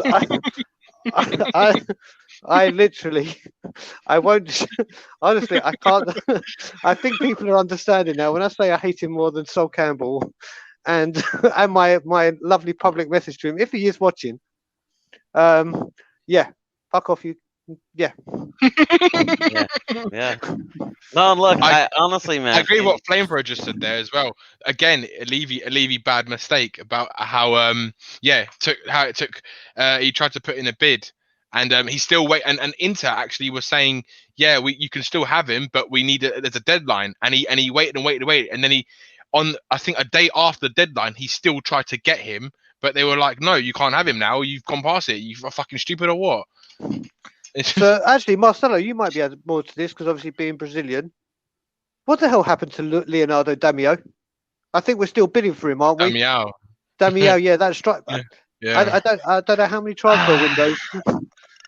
See, the thing is, I'll say this. Even I'm surprised Daniel Levy doesn't go for a lot of South Americans, because the business that a lot of these European clubs do with a lot of these South American clubs are the most shady thing. I don't know if you remember with Carlo Tevez when he went to West Ham, was some of the most shadiest like transfer business I've ever seen. Honestly, like the transfer business between like South America and Europe is the shadiest thing.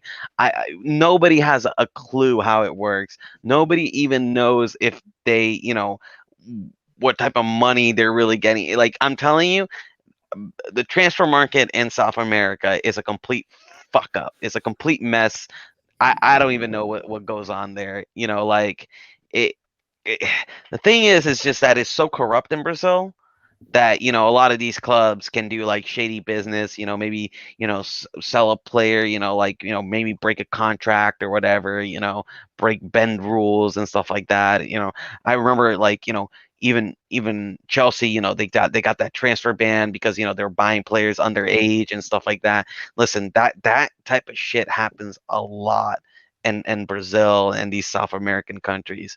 They bend so many rules and they don't care. Honestly, they don't care. So I couldn't tell you, man. We haven't been blessed with the best of Brazilians, though. No, you have not. Like Although we could have had one. Gilberto. We could have had one. Enoch owns a bunch of other clubs, right? Yeah. We could have had Jorginho. Yeah, we could have had Rivaldo, man. That Do kills you know who me. I like? That I like still kills me. Sandro. Sandro, I love Sandro. Okay, I forgot about the Beast. I love the Beast. Sandro But he just had bad injuries. That was his problem. Mate, him and Dembele. Oh my god. Oh, them two in the middle were amazing. And you know who I was really surprised didn't work out. I was really surprised Paulinho didn't work out because he used to play. Though, weren't it? Yeah, but he used to play. He used to play for my my local club. The club I was raised with, and he was very good. He was very good coming in, and he was a big prospect. And then when I heard he was coming to Spurs, I had a lot of ambition, and I was like, oh, finally a good Brazilian, that I can cheer for. And he just turned out to be shit, and yeah, He had a was few really good proud. games. He just never he could never be consistent, was he? He was never got average. Yeah. Well, it's better than average. Harry Winks. Yeah. Well, I mean, that doesn't take much, That's true. Doesn't really take much. I mean, we're missing talent from all over the world, right? There's a lot of really good players that have been doing well all over Europe, and we're wasting money on the likes of nobody. And it drives me absolutely nuts. I'm in the position I want to sell 6 and buy 3. Yeah. I agree. Yeah. That's what we need to do, Will. I agree. Just buy better quality, sell more of the deadwood, and just get a few really good players. You know what I say? I say right now, if I'm Daniel Levy, but I mean he won't do this because it just makes too much fucking sense. But if I'm Levy right now, right, I will not focus on getting a big squad. I will focus on just getting a strong starting 11. Just get a starting 11 that you can consistently at least rely. Because that's what Pochettino did. When Pochettino first came in, he didn't just get like fucking 20 players and said, you know what? Maybe we'll rotate this clown next week and then we'll rotate this clown, He got a consistent starting 11 that he could play in week out, and that's how he got top 4. That's how you consistently got top 4. That's how you get top 4. That's how you challenge for titles. You need a consistent starting 11. If you can keep Son and Kane going forward, next 1 or 2 years, if you can keep those two, and you get one really good center back with plenty of man smell, right? That's my new meme that Bob Spur TV coined me on. And then 2, a center midfielder, center defensive midfielder, somebody who can rotate in and out with Højbjerg and Ndombele, and then one right winger, and Ollie Skip, right? Those 3, because all you need is one, and then you get one right winger, and we should be good to go. Well, with apart from depth, right back, rotation. We need to get rid of because I think Aurier is going to go in the summer. I don't think they're going to sell. I don't think they're going to sell Doherty, even though he's not good enough. Because Tanganga's still in there just fine. I'm okay with Tanganga playing. He is, but I think they are going to probably look to bring in the right back because Aurier is going to go in the summer. You got one voice coming back. I'll tell you this, Will. Looking at the modern game right now, I will say our most 2 desperate positions we need, and I agree with you, Danny, is center back and a right back. Yeah. Because if you look at the modern game right now, the 2 positions that are stretching out defenses is the left back and the right back. If you have 2 world class fullbacks, the amount of pressing. Well, but Marcelo, we were the first team to do it in the Premier League. We were the first team. Danny Rose. I was about to bring that up. When them two were going down those wings, right? They were suffocating teams. Suffocating the team. That season, the football they played was just exhilarating. 86 goals that season. 86 goals. Yeah, guys, you've also missed out the most important position we need. We need to very, very seriously look at a goalkeeper. Yeah, Goalkeeper. that's Very another seriously. one. Yeah, that's Honestly, a big one. honestly, I think that's written in the stars already. I think Hugo goes and we get Nick Pope. I think He's that's got one already more written. year, right? You reckon? I'm Yeah. thinking. I'm thinking either Dean Henderson or I can never say his bloody name, but he's going to be on a free from the AC Milan. Donnarumma. There we go. Yeah. No, we won't go I want to do a Donnarumma. straight Donnarumma will ask yeah. for too much wages. He's going to go I to wanna do- Juventus, I think. He's going to go to Juve, I think. I want to do a straight swap for Areola and Lloris. Just do a No. straight swap. Lloris is gonna go to PSG. That's what it Yeah. seems Areola like. is signed by PSG. Yeah. He's on I'm loan with to Brian Fulham. He's on He's loan, but not he's signed old, by isn't he? He's Yep. 34, is he? Is he 34? Areola is a little bit old. No, he's like 34. 24, 25. Areola. Areola, how old is he? If he's that young, I'd take him because he's great keeper this season. He's a good keeper, but I think the issue is, so he is 28 years old. Oh, he's Now 28. he's the same age as Nick Pope. Now for me, I would personally choose Nick Pope because of one, the homegrown, and Good two, shout. he's a great keeper. He's a great keeper. I think he's fantastic. He keeps Burnley in half of their games. Do you think he's better than Henderson? Because Henderson's younger. He's 24, I think, isn't he? See, I would personally choose Dean Henderson, but Yeah, I do so would I. I think he's gonna stay at United, and I think from the looks of it, De Gea, he's gonna slowly get weeded out from that team because if you see you know what? Henderson is getting played more often. Okay, but There's my another point thing is- about that actually, because apparently they were saying, I heard some things about when De Gea went off recently for personal leave. It was something that happened with his family in Madrid, and I think they're saying that he's looking for a move back to Madrid. So if that was to happen in the summer, then obviously Dean Henderson's going to stay at United. He's going to be their number one keeper. I Which think is a shame, think so. because I would love him at Spurs. Oh, yeah, he no, would I- be Burnley. brilliant. Pope plays at Burnley. Yeah, Pope they have, plays at they have Burnley. a good, solid defense, right? Yeah. Areola man. plays in Fulham. Did you see them? Did you see him against Liverpool? Did you see Man. Areola against Yeah. Liverpool? No, he's been very good this The season. distribution that Areola Well, has. I'll say this: as good as a defense that Burnley has, Nick Pope, the amount of saves that guy makes is insane. And also, too, he's very, very demanding in his box. He's very good at corners, something that Lloris usually isn't. And I think, Areola, he's great coming yeah. out. His whole... but I And on think, that note, guys, I'm going to kick out and go Yeah. to bed. But Yeah, we're on Marcelo, hour 3. honestly, pleasure working with you and being on the same stream as you. absolutely, brother. Danny, pleasure. Will, Pleasure, thank Brian. you very much. Guys, see you soon. Yeah, See nice. you Brian, later. anytime you want to come Take on, care, you're welcome. and The Thank you. link's And always in everyone, the chat. my I Hate Levy t-shirts will be out and able to order very, very soon. I'll And be I'll You getting can give buy the those first- at TottenhamAway.com, right? I'll get Yeah, one. Exactly, 100%. See you soon, guys. See you See you soon. soon. Yeah. Yeah. Now, I was just going to say, I think Nick Pope over Areola because one, homegrown. Two, I think they're the same quality. I think Nick Pope, has great shot stopping as Areola does. And three, Premier League experience. I think, the fact that Nick Pope has been in the Premier League so long, sometimes that's good, man. Because, okay, Areola won't take as much time, but I don't know, man. He could be just trying to put an effort because he wants to start for PSG. Maybe he's not really looking at Fulham. I don't know what. Easy switch too. Boom, bam, bam, straight swap. Lloris, Areola. Boom. No. Yeah, but you just sign on. True, I feel that like- is the point. But I But feel also like the thing is, Pope, right? He's gonna Burnley. I was reading about them quoting for or in the papers, usual shitty paper talk about something that they wanted 40 million for him, or they valued him at 50 million. I mean, I don't think that's true, right? But I still think he's going to command a lot of money either way. And for me, I just can't see Levy spending the money that Burnley might want for him, because he's an England keeper and he's fighting for that number one spot for England. And if you're the number one keeper in England for the international team, he's going to command the highest price. So that's Here's a quick stat. I got the stats, the player comparison between the two. Nick Pope and Areola are very close. So Nick Pope's had 28 appearances. Areola's had 29. Nick Pope has 102 saves. Areola has 95.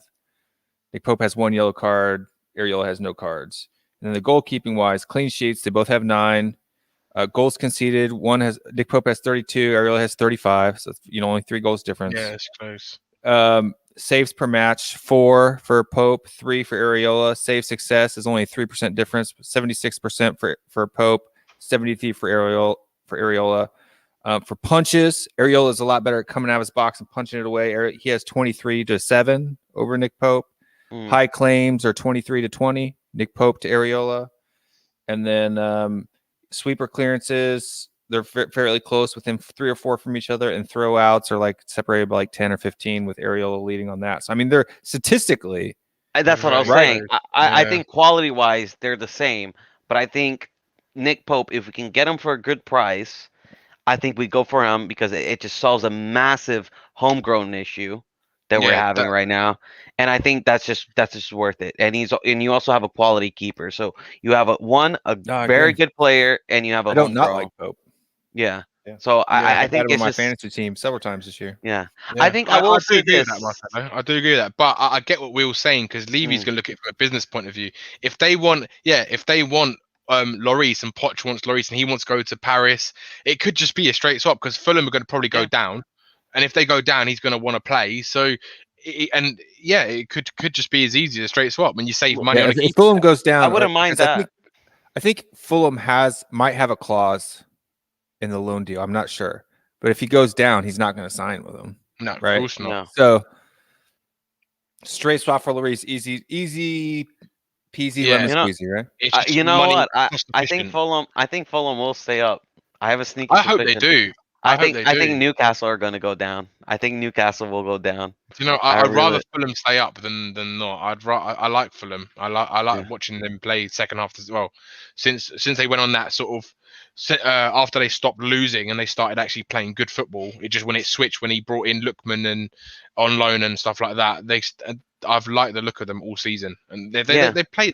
They're hard to beat. They are really hard to beat. So I kind of hope Newcastle go down and Fulham stay up.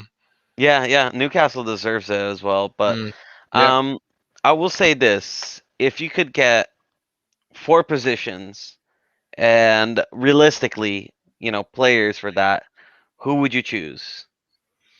What, for goalkeeper? No. Like for transfer window. Oh, okay, right. Yeah, you get 4 positions, a player in those 4. Any player I want, or realistic targets? I try to be a little bit realistic, you know what I mean? Don't say like a Messi or like, No. I'm not that deluded. I know us Tottenham fans can be deluded at times, but no, I think for keeper, realistic, I'd probably go for Pope, because I think that's more realistic than Henderson. For right back, I genuinely would like to see Max Aarons. I think he's going to Bayern though. Thing is, if he does, good luck to him. I mean, I just think we missed the boat on him a little bit as well. We did. I think we had a chance with him and we didn't go for it. But if they could, I think the hierarchy now, or I think Jose probably looks like, because I think when he was going for Doherty, he wasn't sure. I read things about he wasn't sure about Aarons because of his stature, and he didn't think he could do it at the top level. But for me, Aaron's all day long. He's a modern right back, and I love him, to be honest, watching him play, because I watch the Championship games for Norwich anyway, because I like watching Skip. Yeah. And he's quality. He's quality. Yeah, he's so quality. For me, if we could get him, I'd love him. Centre back is the trickiest one. I think we need 2 centre backs, if you ask me. I think if we could go for someone like Konsa, in the Premier League, someone proven, or maybe Anderson at Fulham. He's done pretty well this season, and he's on loan as well. Another centre back. I think we need a left-footed centre back. I really think we need a left-footed centre back. And I've seen a little bit of him, not too much, but Botman from Lille. He looks like a very good player. His distribution's a little bit like Alderweireld, but not as good. But he's still young, and he comes from the Dutch academy, from Ajax's academy. And Ten Hag let him go because he couldn't promise him minutes, and he went to Lille, obviously, and he's just exploded basically. And now a lot of clubs want him. For me, that's who I'd want him. So I'd say Aarons, Konsa, Botman, and then probably I'd say another centre mid. If we could, I don't think we will, but if we could, someone like Sabitzer, or even like Have you watched that player Zakaria Gladbach? Very good. Yeah, I Gladbach, really yeah. like him. I really like him. He's like your modern sort of powerhouse midfielder. He's got a bit of everything to him. Yeah. That's who I would like if we could get him, but I don't think that's gonna happen. Well. What about you? Oh, okay. Do you want to go first, Will, or Yeah, No, you go want ahead, me to man. Go ahead. I'll finish it I'll up. go. For me, I would go for one center back. Okay. I would go with Milenkovic. I'm a big fan of his. Yeah, I'm a big fan of his as well. I think he'll be perfect for us. For right back, I'll go for right back. I do agree with you. I think we need a right back really badly. I think we need two world class or two solid fullbacks, and will help our pressing game so much. So I think I would personally go with Lamptey. Been a big fan of him I at love Brighton. Lamptey. Yeah. And he just seems like that bombing right back, and I think him and Reguilon, just bombing down the wing. He reminds me of a Duracell battery. He does, like how Moore has been recently. He just goes and goes and goes back and forth. He reminds me a bit of Kyle Walker when he was young, when he was first coming into it, and he reminds me a bit like that. Yeah, I think Lamptey is amazing. Lamptey. You see, center mid, I think with Skip coming back, I think we should be fine. I think we will have someone to cover for Baller and Højbjerg, in case they need to. So but if you take Sissoko out of that team as well, do you not think you need to replace him? That's true. I think Bissouma would have been a perfect replacement for Sissoko. Yeah. Next time she's selling Winks and Sissoko, right? So Yeah. But the thing is, I gotta think what we need right now, and I think you can rotate between Baller, Højbjerg, Skip, and maybe even Lo Celso can play center mid as well. Yeah. So I would go. So I already got center back, right back. I would go for a right wing. I think I think Bale is not enough. Not enough. No, everybody thinks, oh yeah, he scored against those teams, but no, I don't think it's enough. So I think I know you're a big fan of him, Will. Leon Bailey from Leverkusen. I knew you were gonna say Leon Bailey. I just knew it. I had a feeling because I love him. He's like Robben. He's like Iron Robben. Yeah. He's literally like a raw Iron Robben. He just reminds me of that. Yeah. And this season as well, he's upped his level again. Yeah. I would 100% take him. And then Marcelo, can I add something? Right. Sorry to interrupt you. Did you know the Spurs board absolutely love Leon Bailey? Yeah, I know. We've been trying to get him. So I honestly, I think it could happen. And but should have happened already. It should have. But if he was to come in, they would need to sell someone else. And I think they would probably get rid of Lamela and maybe someone else in that midfield. Maybe Dele Alli. Maybe they use the money for Dele Alli to get Leon Bailey. Yeah, because Mora is number 10 now, isn't he? He's more like that number 10. But I don't think Mora will last long in a number 10, in my opinion. And I don't think I think who we're missing. I think we're missing that Eriksen type player.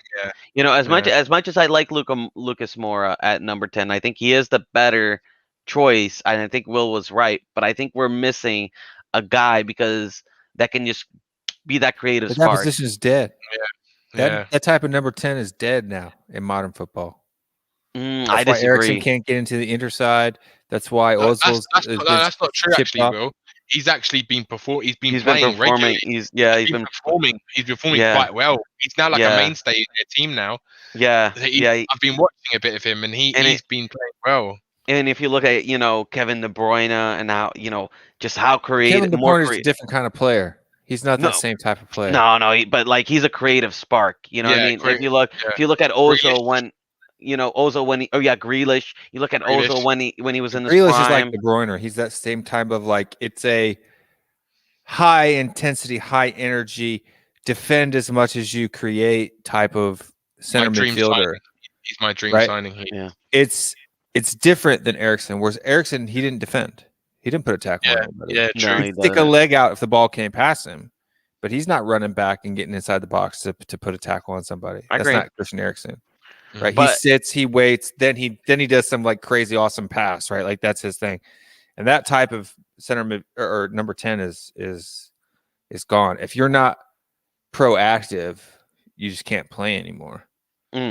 But in my opinion, I think that position is still well and alive.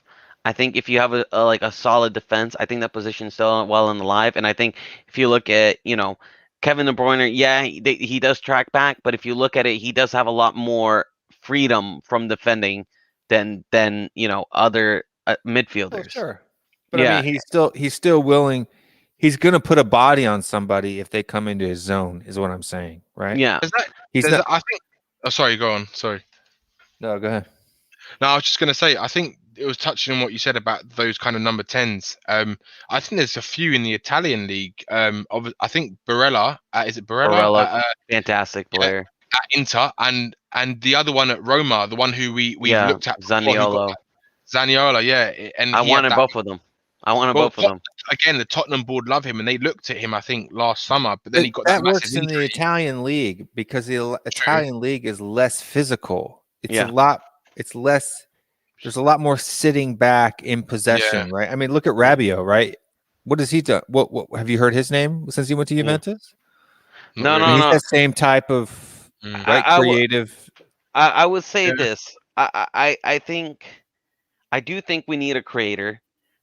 Maybe not exactly like Ericsson, where he kind of doesn't do any defensive work, but I do think we need a creative spark because Harry Kane is just doing too many jobs all at once. He's just doing too many jobs. He has to get the ball deep, be the creator, be the goal scorer, be everything, like be the right winger, be like the left, like he needs. We just need Kane to stick there, and maybe occasionally he'll be the creator, but we need Kane to stick up there and be up front, score his 40 goals a season, get the golden boot, and do his thing, right? And I know this is gonna sound controversial, but I really wanted Eze. I really wanted Eze, I did as well. We missed out on him, but I've been watching Reading quite a bit. And I don't know if you know this kid, like Michael Olais,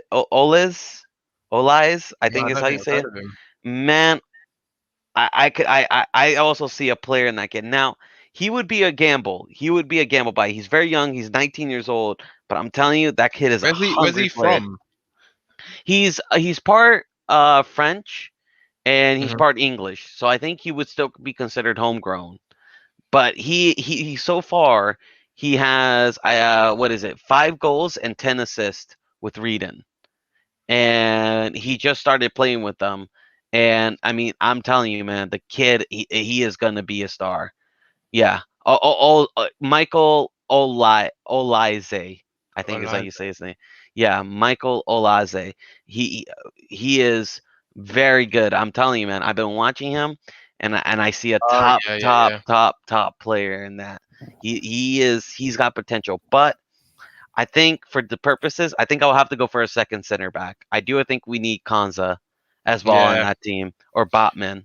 I do have to agree with you on that. I think we need another English centre back. If we can get Konsa, because he's a Tottenham boy as well, whether or not Villa will let him go or not, and we would pay the money for what Villa would want for him is another thing again. But just do a Juan Foyth. Plus, Or just give him Eric Dyer. Just say, here, look, English player for English player. You can have Dyer. It's fine. But I think my dream centre back. I don't think they'd take him though if it was Dyer. They'd be more likely to go for like a Foyth plus 15 million, right? Like 15 million. We'll give him a Daniel Levy special, a tour on a skywalk. Yeah. But I think Konza would be, Konza and Milinkovic would be a very good partnership in my opinion. I agree. I think I rather just solidify that back line, get Bailey in, and then next season we may look for a number 10. Well, that man Sabitzer. I think we'd only get someone like him if we've got Champions League football. Yeah, and that's what I mean. That's why I think top 4 is right or die for Jose, because He's gonna next season. He's not gonna, dude. I'm telling you, Jose. Although he's with these players. He's like giving them a hug. He's like, look, listen, it's okay, it's okay. I'm telling you, this man is running out of patience. He's gonna want top quality players soon, and we're not gonna get any quality if we don't make Champions League. Yeah, that's true. No, I agree. I think our season is depending on Champions League football or not, to be honest. If we don't, they're going to look at it from a business point of view as well, because they're not going to be getting that money generated from the Champions League as well, from that aspect. So that they'll have to look into the squad and where they can get money from. So yeah, we'll see. It's going to be interesting how the So- last. Will 4 players, 4 players. positions? Yeah, and this I would probably go center back. I think Varane at Real Madrid. I don't think he's going to sign another contract. I don't. You think he's? But you think he'd come to Spurs? Left. Yeah, He's got a Why year not? left. I don't think he's gonna come to Spurs. Come on now. Imagine not? if Jose he, could pull he him. played under Jose. He likes Jose. Yeah, I don't think he's gonna come to Spurs. Actually, wasn't Yeah, he Jose's favorite in between him and Roma? Yeah, no. I mean, I think what was it, Pepe? He said, the Pepe should be fearing, it's like a 18-year-old or something like that. Says some cool like that. So yeah, him and Varane are good friends, but I don't think I would bring in Varane, and then I think you'd be done there. I don't think you need another one. You could put in anyone else next to him, and his man smell would rub off on everybody else, and make it happen. And then I would either go for, Tyler Adams. I like Tyler Adams. I think he'd be the cheap option. But if we're talking like reasonable or semi-expensive, if I'm going to sell 6 and buy 3 or 4, I'd probably go with like Camavinga Yeah. in central midfield. Yeah. Plays in the league outside. There's a report in the summer. Alistair Gold wrote a report about saying that he was one of the people we were going to look at in the summer. If we got top 4, but. Yeah, it's like I think him and Højbjerg and Skip like just to rotate out, and like even Lo Celso too, if you really needed it, if somebody got an injury or something like that, you could still rotate. Yeah, I think that would really, really good. And then on the right, it would be like Leon Bailey, or if you're going to go like younger, cheaper guys, I'd go with like the Brazilian Rodrigo for Real Madrid, who plays on the right wing. Oh no, he's staying Real. Dude, he's only starting like 13% of the time. Yeah. But I'm telling you, listen, every Brazilian's boy dream is to play for Real Madrid and Barcelona. They all look up everybody's at, dream. No, but like especially with like the Brazilian connection. You got R9 who played for Real. You got Ronaldinho who played for Barcelona. You had Rivaldo. You had Robinho. You had there's a lot of connections. And what about the Brazilian right winger Varane? Young guy, he's like 18. Can't remember what club he plays for right now. Hold on, let me check. I don't know. Listen, I don't know every Brazilian. I don't claim I know every Brazilian player. Shame on you, Marcelo. I know a lot. Neres from Ajax? Nah. Neres, listen. No. Neres is never leaving. I watch him weekly, and he's good, but he's not. Yeah. Too much of that, man. Yeah. Too much of party. Too much of that. And honestly, the thing is about Neres that was really sad is that he is a player with potential, but partying and just. Do you know who he reminds me of in terms of mentality? Dele Alli. Yeah, very Dele Alli like. Yeah. But the thing is, Neres is like. He just doesn't care. He doesn't care about like being successful. He never. No. Really And then I did. want Ivan Toney. Ivan Toney would be good. Let Who's what's his Ivan name Toney? go back to Portugal. Let Vinny go back to Portugal and bring in Ivan Toney. So that would be my 4. Ivan Toney, right winger, like Leon Bailey would probably be my first choice. Yeah, I think that's a lot of us first choice. If you want like a world class type of center midfielder, Camavinga from Liga, and then Varane. See, I'd rather choose Basuma than Camavinga, because you see the thing is right. Though, dude, he's too old. No, Camavinga's like 26. No, Basuma's only like 20 something. 24, is it? Yeah, he's only 24. Yeah, Yeah. but the thing is right. We need players that will come to the Premier League and just kick off. We need okay, maybe we get 2 foreign players, right? who will take some time to settle in. But if you look at Chelsea right now, right, the only reason why they were struggling so much this season was also Lampard, but they bought so many foreign players, and they take time to develop in the Premier League. And you look at Tungai, they take time, and sometimes it takes them even longer. Like Tungai is still not physically prepared for the Premier League. No, He still can't no. play Is day Basuma in day more of out. an attacking midfielder though? He's No, a box Basuma, to box. He's a bit of box to box. Like So a he's a bit number 8? yeah. Yeah, like a number 8, but he's more defensive. But he He's goes more of a forward quite a lot. Sissoko. He's the perfect Sissoko replacement. He's just in my like a better opinion. Sissoko, basically. Yeah, Better, way better. I was He looking. can to see what pass and his shoot. price- Yeah, Anyone and he who can plays, pass and shoot is better than Sissoko. and I'll say this: he's also like a machine, like Sissoko. Like he Yeah, plays yeah. in week in and week out, and he never looks tired. I would take Do you know Basuma what, any day Marcelo, at this right? club. After you said that, right, you brought him back into my mind because I've watching him this season. I'm like, oh, if we could have a Fantastic. player like him in our squad Yeah. with Højbjerg and say Ndombele as Skip. Yeah, no, fuck it, dude. Sell Winks. If City ever comes up with any offer close to that, 45 million, sell Winks, get Basuma, you're all set. Good to go. Homegrown for homegrown, you're all set. Levy, you welcome me later. And you get twice the player. But guys, it's been a great stream. I do have to go. It's already Yeah, we nearly gotta go. 2 We're o'clock. already 20 minutes past our normal. My normal stream is from 10 Eastern to 10 Pacific, which was 20 minutes ago. So, all right. See you later, Will. Thank you. Thanks, See you, Marcelo.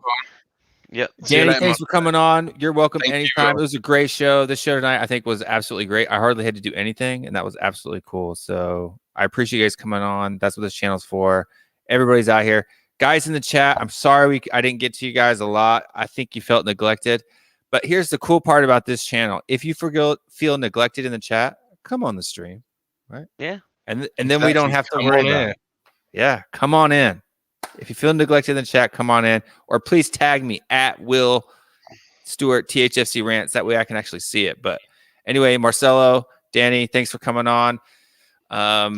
You guys are welcome back anytime, all the time. The stream's always open to everybody. So, and everyone, make sure you smash that like and subscribe.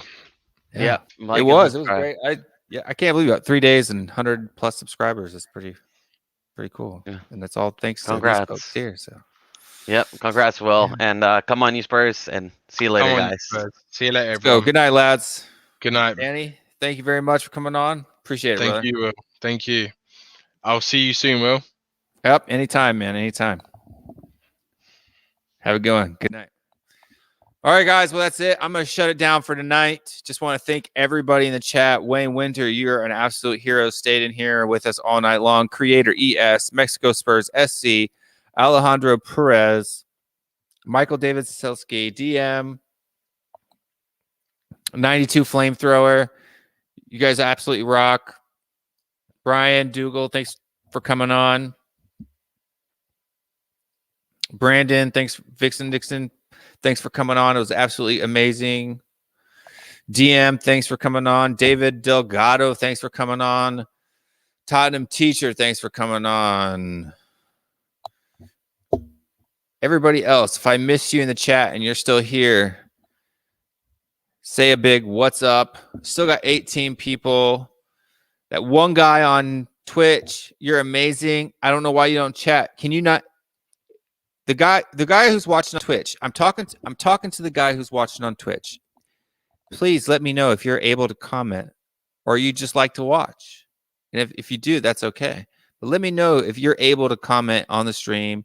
You can find me at Twitter, or you can comment on this video on YouTube after the fact and let me know how I can make your Twitch experience more pleasurable, because we would love to find out who you are and what you think. And I can see comments from all platforms. So if you want to throw in a comment, you're welcome to do so. If you're not able to throw in a comment, let me know and I'll figure that out. Okay? Because I'll be honest, I don't know a whole lot about Twitch. But anyway, we got people signing off here now.